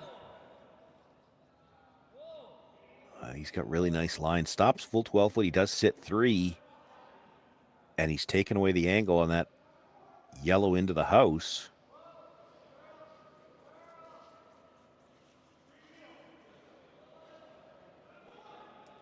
And Blandford looking at, can he make that center line port with the out turn quiet enough to get some finish, move the stone out of the back of the 4-foot and roll to the back 4-foot himself. He's got to move this a fair distance, because not only does he need to get shot rock out of this, but the only draw he's got left for his last one right now would be the wide intern, and it's just debatable whether or not he could get a piece of the 4-foot or not. So he's got to move this stone far enough to leave room to draw with his second one.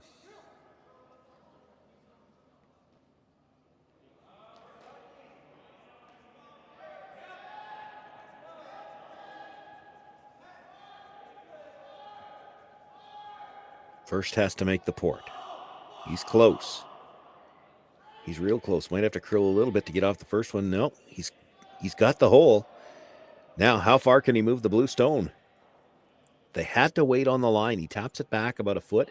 It does still have half a rock in the 4-foot. That is a really good shot. Jong may have no choice other than to guard the hole and just try to make it hard for Blandford to get a second point.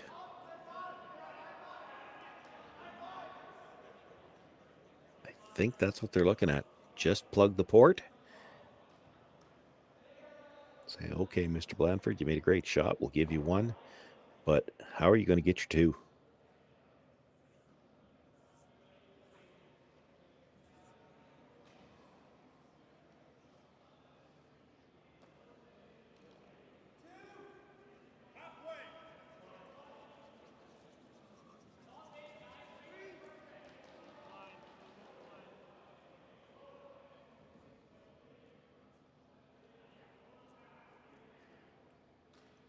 Final stone for Cameron DeJong in the 6th end with a 5-1 lead. Just looking to take away the draw path that Matthew Blandford made on his first one.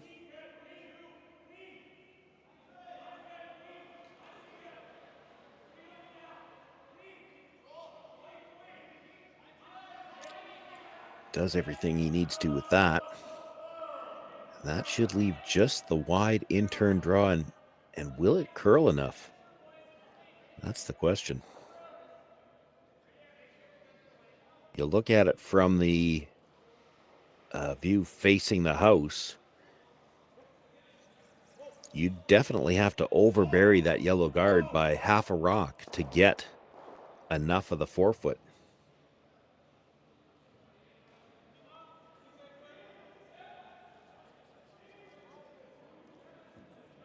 Sebastian Robillard, I think, thinking that they may have to come down and move the blue to do it.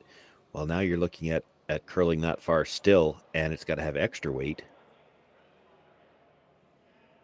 They're looking at the angle tap into the corner of the 4-foot too. That might be there, but so tough. I don't know if this one's even there, though.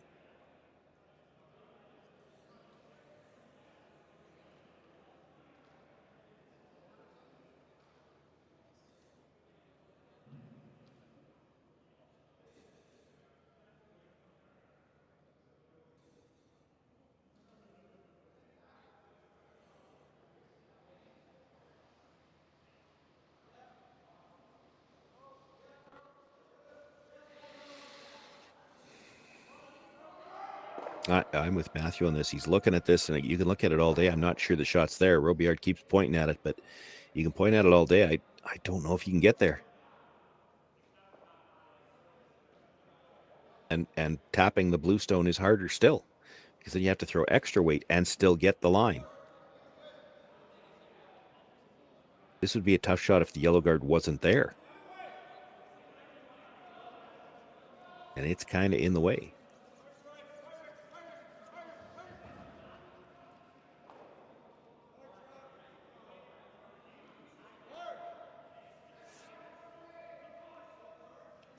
Cannot look good from the hacks.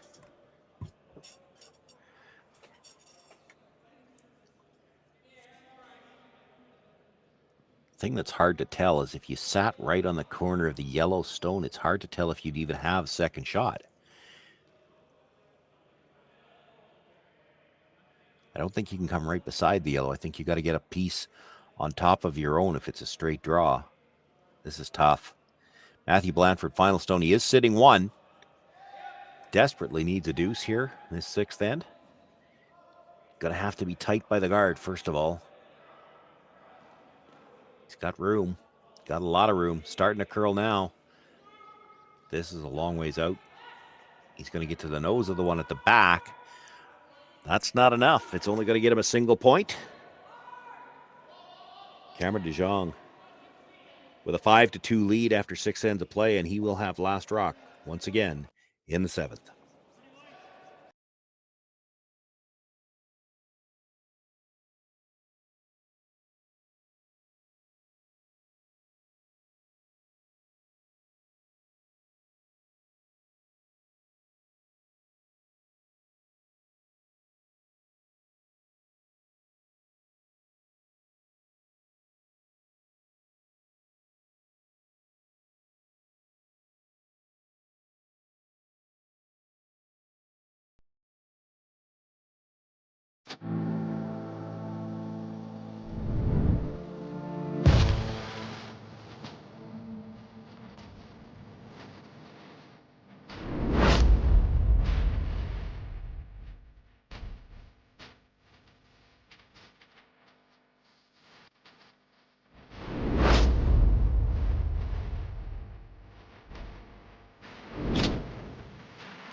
The 2025-2026 Grand Slam of Curling schedule is out, with big events happening all over Canada, like the Masters heading to London in September, the Tour Challenge from Nisku this October, the Canadian Open from Saskatoon in December, and the Players' Championship from Steinbeck coming in January. Early bird weekend and full event passes on sale now at gsoctickets.com. Let's rock!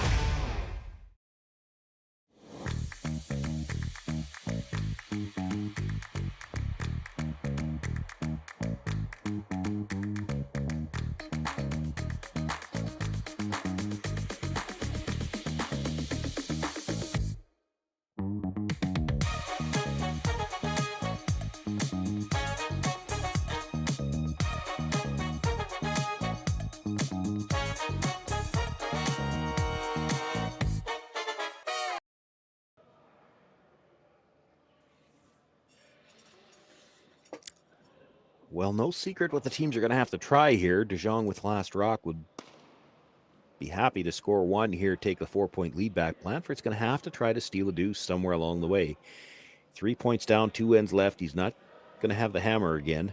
You got to steal a deuce at some point. You got to steal another single on top of that. Tried to get the first one on the center line. As we're coming back from the break, you can see it's about a foot off. I'm going to guess that they missed the center line, and the tick moved it over about that far. At least on this one, he trying to line up the two guards. He came by it, rubs off, and grabbed the center line at least. So he does have the one stone in the no tick zone, but he's left angle for a double peel, which can't be played just yet. This is just the 4th rock of the end. They'll look to come around. Blandford will have to make a decision. Probably play another guard somewhere, because you have to think that double peel is likely going to be made. They're too close together.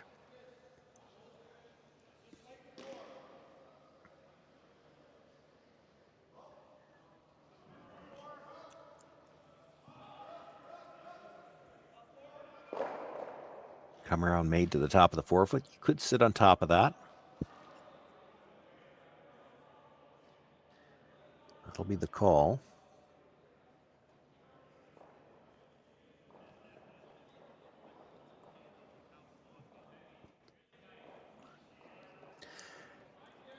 Tough situation for Blandford. They know they need to steal a deuce at some point in time. They didn't get the start up to this end that they needed to really have a solid shot at that.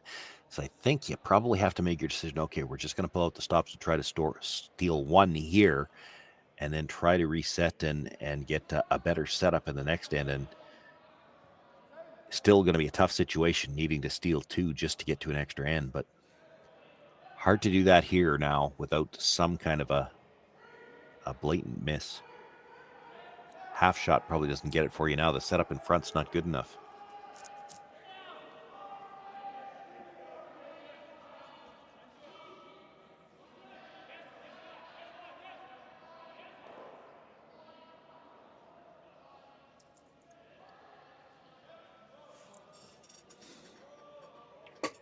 Looking for the double peel, and he'd like to spin across the top and all the way out of play. Just like that. The guards are gone. The shooter rolls away as well, and it's just the two rocks in the rings for now. Blandford will have to guard this up for a while.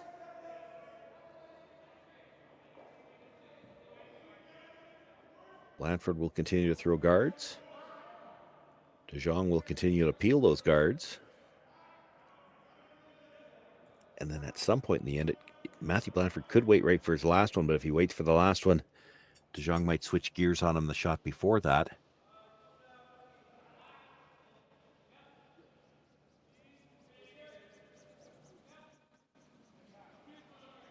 Blandford will have to move that blue stone at some point. He doesn't have to kill it. He's got to move it back far enough that he's sitting at least one. And might prefer to be sitting two.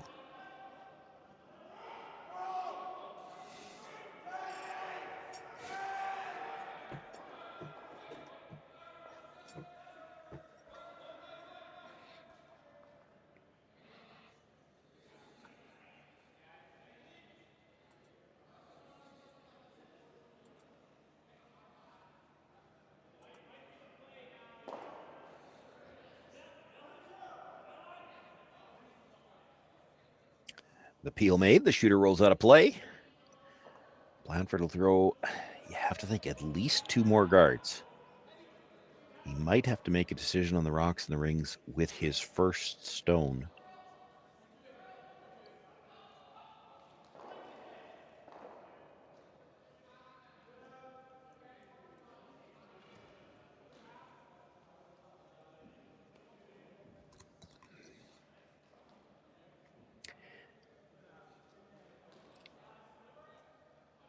Throw the guards. You know that Jong's going to peel them.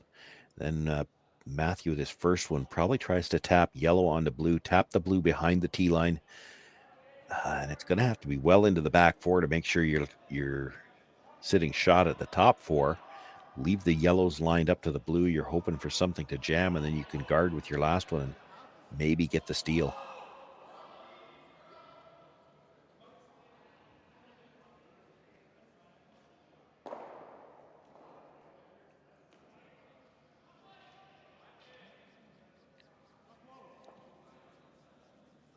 Another peel made, another guard being attempted.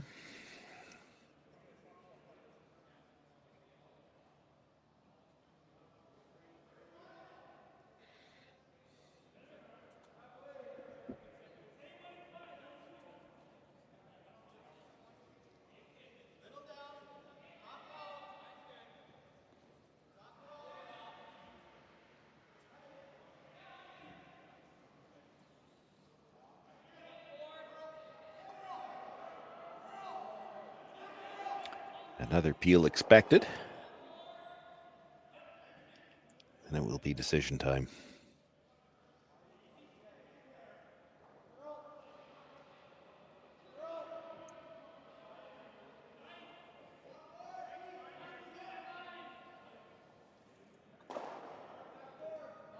You definitely have to make a play into the rings now. You could freeze the yellow, try to leave him an angle, or you try to tap freeze. Try to move the blue back where everything jams. It's probably easier to control if you just corner freeze the yellow.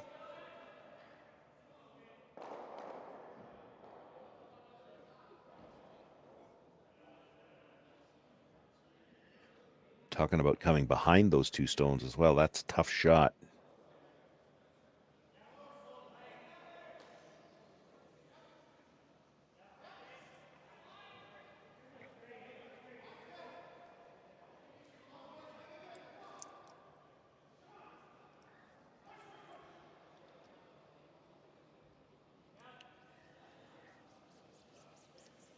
I think that's what they settle on, though. They're trying to come to the back four behind those two. I have to admit, I prefer the freeze at the top. It's just so tough to come behind a rock. Basically, it's in the might be even biting a sliver of the button. You're trying to get behind it. You know that if you do bury it, DeJong's just going to pick the top yellow one, or try to anyway, and you still have to do something with that blue stone.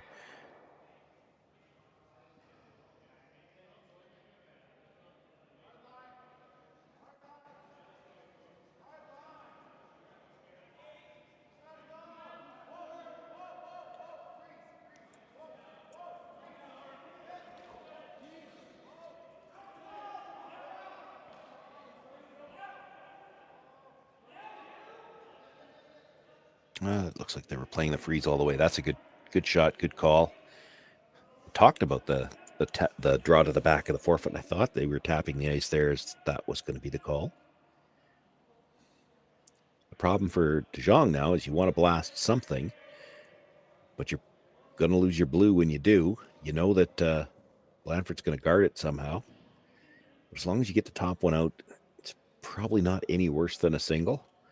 Blandford might have a decision to make as well. You might have to bring the guard into the house just so that you can sit two and force DeJong to think about it. The middle yellow here is not going to go very far.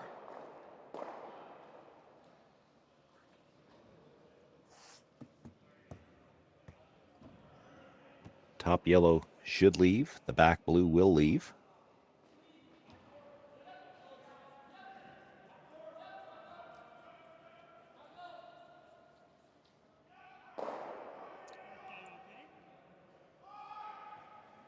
And looks like the shooter might hang around for a bite of the 12-foot, full 12.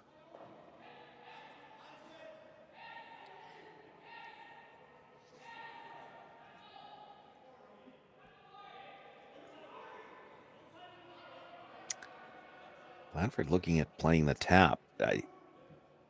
I'm not convinced they're thinking this through. I get they're thinking they might need to steal two at some point, and they tap it back. You're hoping that he's going to draw against it. Maybe you steal two. He's never drawing against it. He's going to hit one, and you're putting your two rocks closer together than they have to be. You could sit two at the top of the 12-foot, and there's going to be more separation than there will be if you tap that back. And he's still hitting. He's never drawing against two in the situation, because he'll give you a steal of one. He's still 2 points up coming home.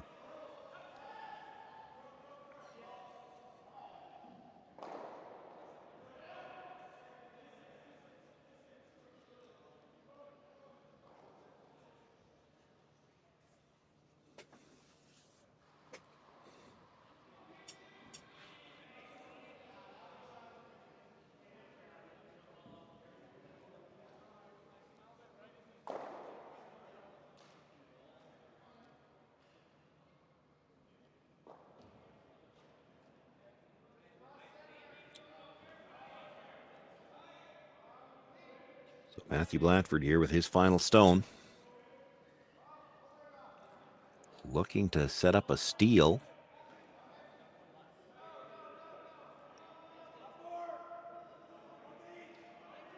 Needs to cover the yellow one. They might want to be in for second. I mean, they're not going to get either. They've left half exposed, and they're not in the rings. Like, there's no real reason for DeJong not to make a play on it.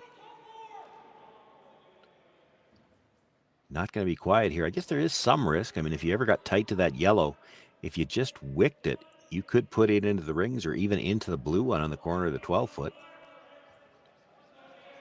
But if you can manage to slide by everything.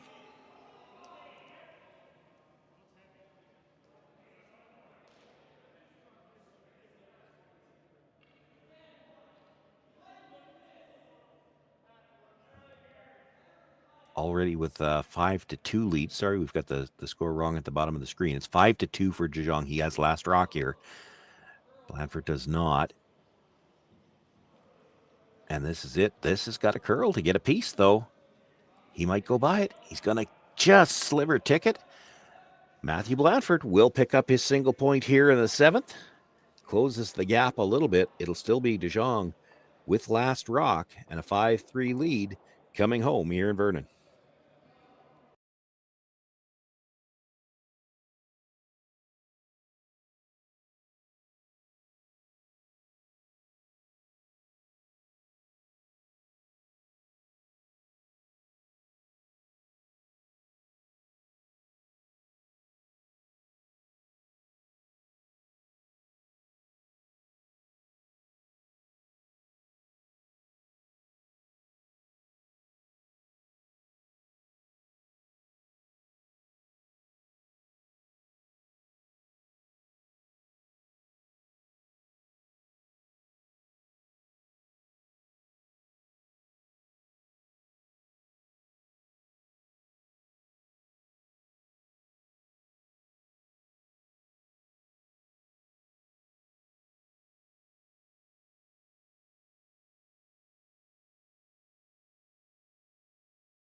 Live curling rocks. And this November, the best in the world are coming to Tahoe. Get your seats now at gsoctickets.com. But hurry, early bird pricing ends soon.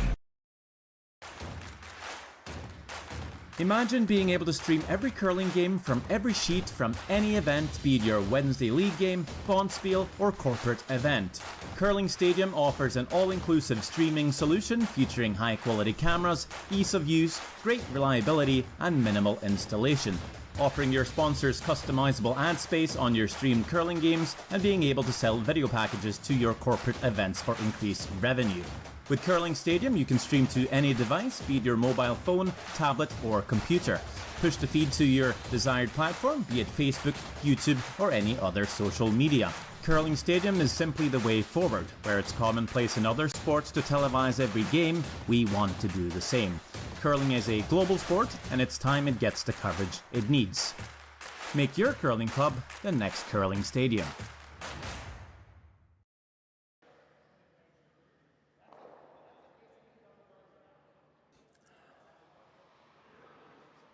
Final end just underway here, or perhaps final end just underway here.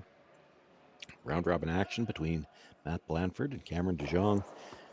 They got the center guard up with the first one. The come around attempt, that stone you see just biting the top 12, it actually can act as another guard. And the Blandford team talking about, okay, well, where do we put the next one? You have to steal two here. That's the thing. So they're talking about possibly trying to bring one in already, knowing that De Jong can't really do anything about the long guard yet, and it's kind of protecting that blue stone in the 12, which they're using as a tight guard. You could throw another center guard, try to throw something in front of the blue, or you could come in right now, which looks like that's what they're opting to do. They even talked about coming back four. You do need to have room to get two in here that can steal. And, you know, if that blue one wasn't so well buried, you still might throw another guard. But because it's dead buried, it's tough for De Jong. He can make a play on his own stones, but he can't really see it. So you might have your double center already. Now it's a question of trying to get not just one around, but you have to get two around good enough to steal with.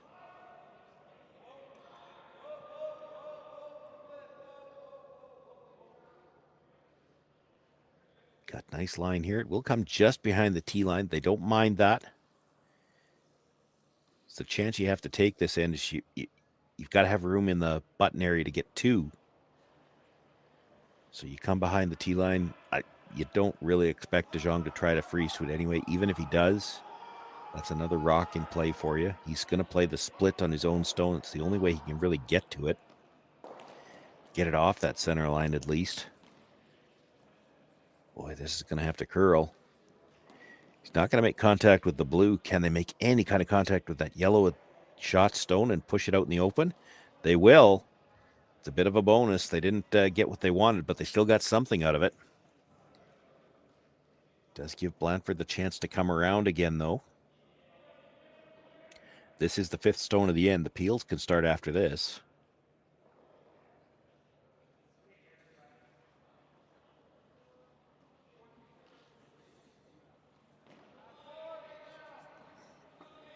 That little biter at the back, though, that's the stone that means you could have a chance yet to sit three this end if you're Matt Blandford.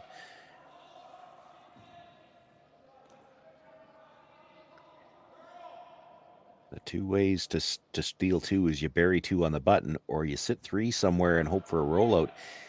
He actually could be sitting buried, sitting three. The third one won't be open, or would be open, but you might force Cameron De Jong to give you the chance for two.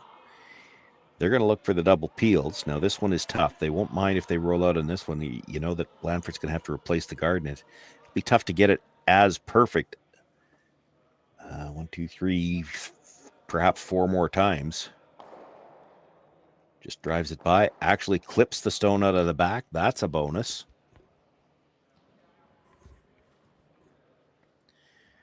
That takes away the chance that Blandford might be able to sit three later on.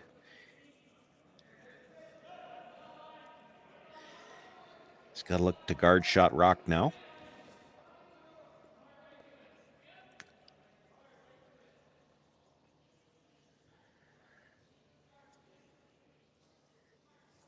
And straight guarding shot rock is going to leave a little bit of angle on the two stones on the center line, the one you're about to throw and the one at the top 12. Probably see Jong make another attempt at the double peel.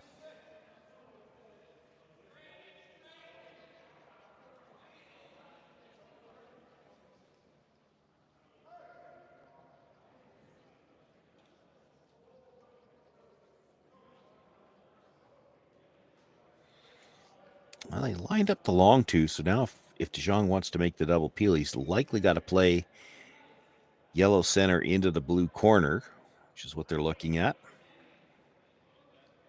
Just make sure two rocks go away here.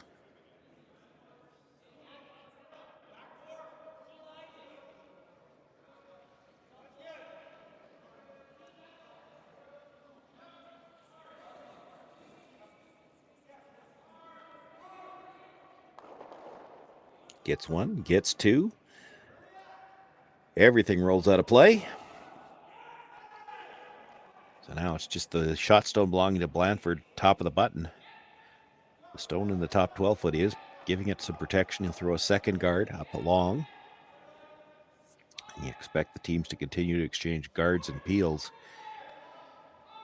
And with his last one, likely, Matt Blandford now will try to come around, sit two at the top of the 4 foot, and hope that's good enough to get him to an extra end.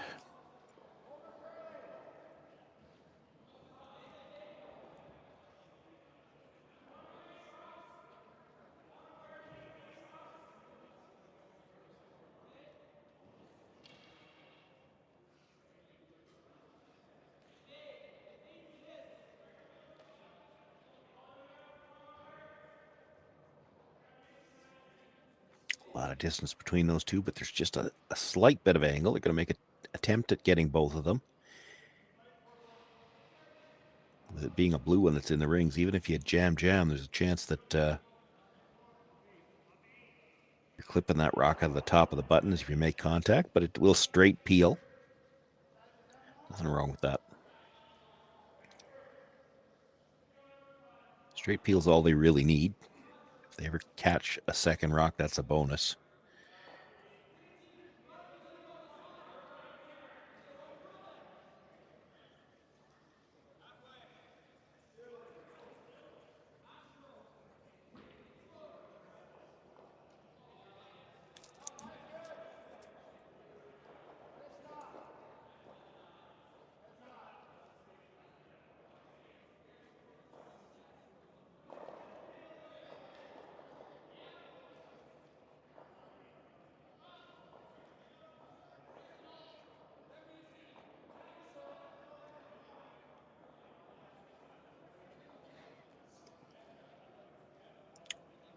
I was reading lips right. They talked about, do we just play this one as a straight peel? But I think they've settled on we're going to give it one more chance. And it does look like he is setting up for an out turn with negative ice. So trying to throw the big weight hit, yellow catch any piece of that blue. And if he can hit it thick enough, he still could roll the shooter out of the way, and does.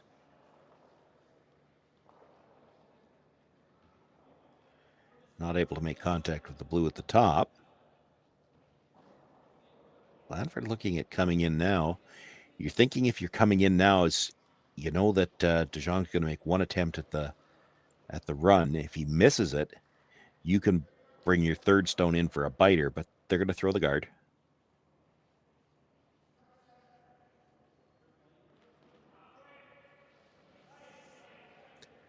The Jong team has been so good at the runbacks. If you leave him a 6 foot runback, you expect him to make contact with something, and then you're in trouble. So you throw the guard here.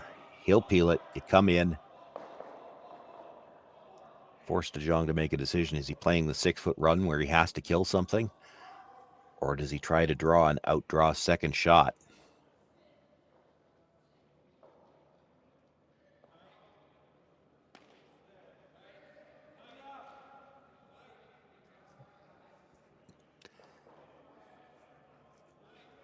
Nothing out of the brushers. You certainly don't want these guards to be too close together, and this is going to slide a little deeper. It's got to finish to get lined up, too.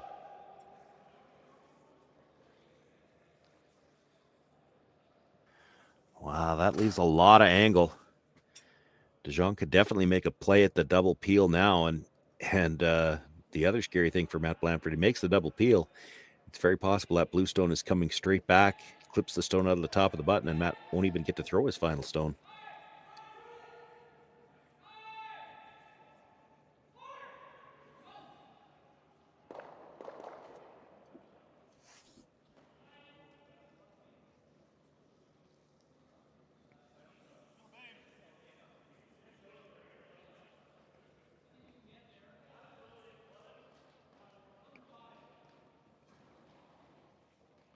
Cameron DeJong with his first. He's got a 2-point lead, looking for the double peel. On the brush right away.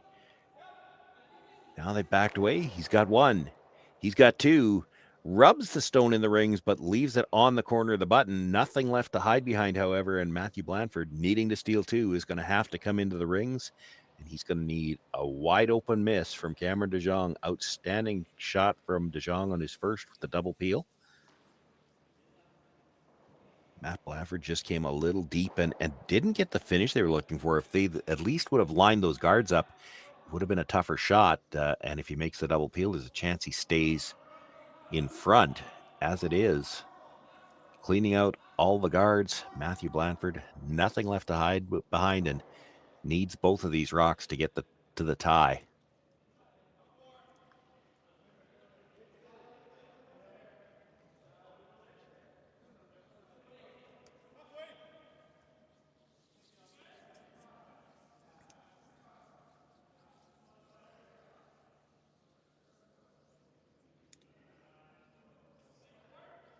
Well, Matt does his job, puts his stone in the top of the forefoot. That's the best you could do with it. But now he has to hope, against hope, for some kind of a miss here from a guy who just hasn't missed much all day.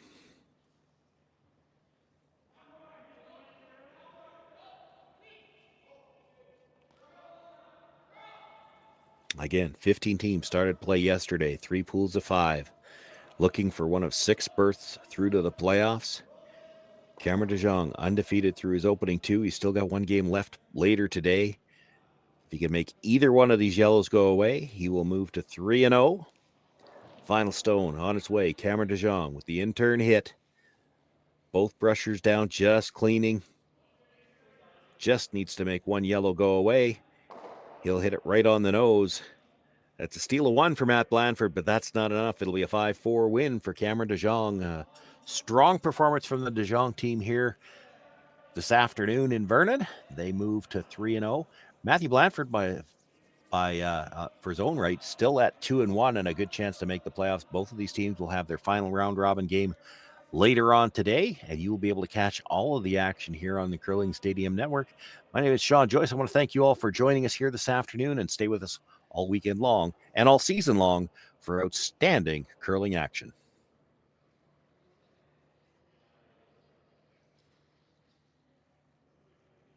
Live curling rocks. And this November, the best in the world are coming to Tahoe. Get your seats now at gsoctickets.com. But hurry, early bird pricing ends soon.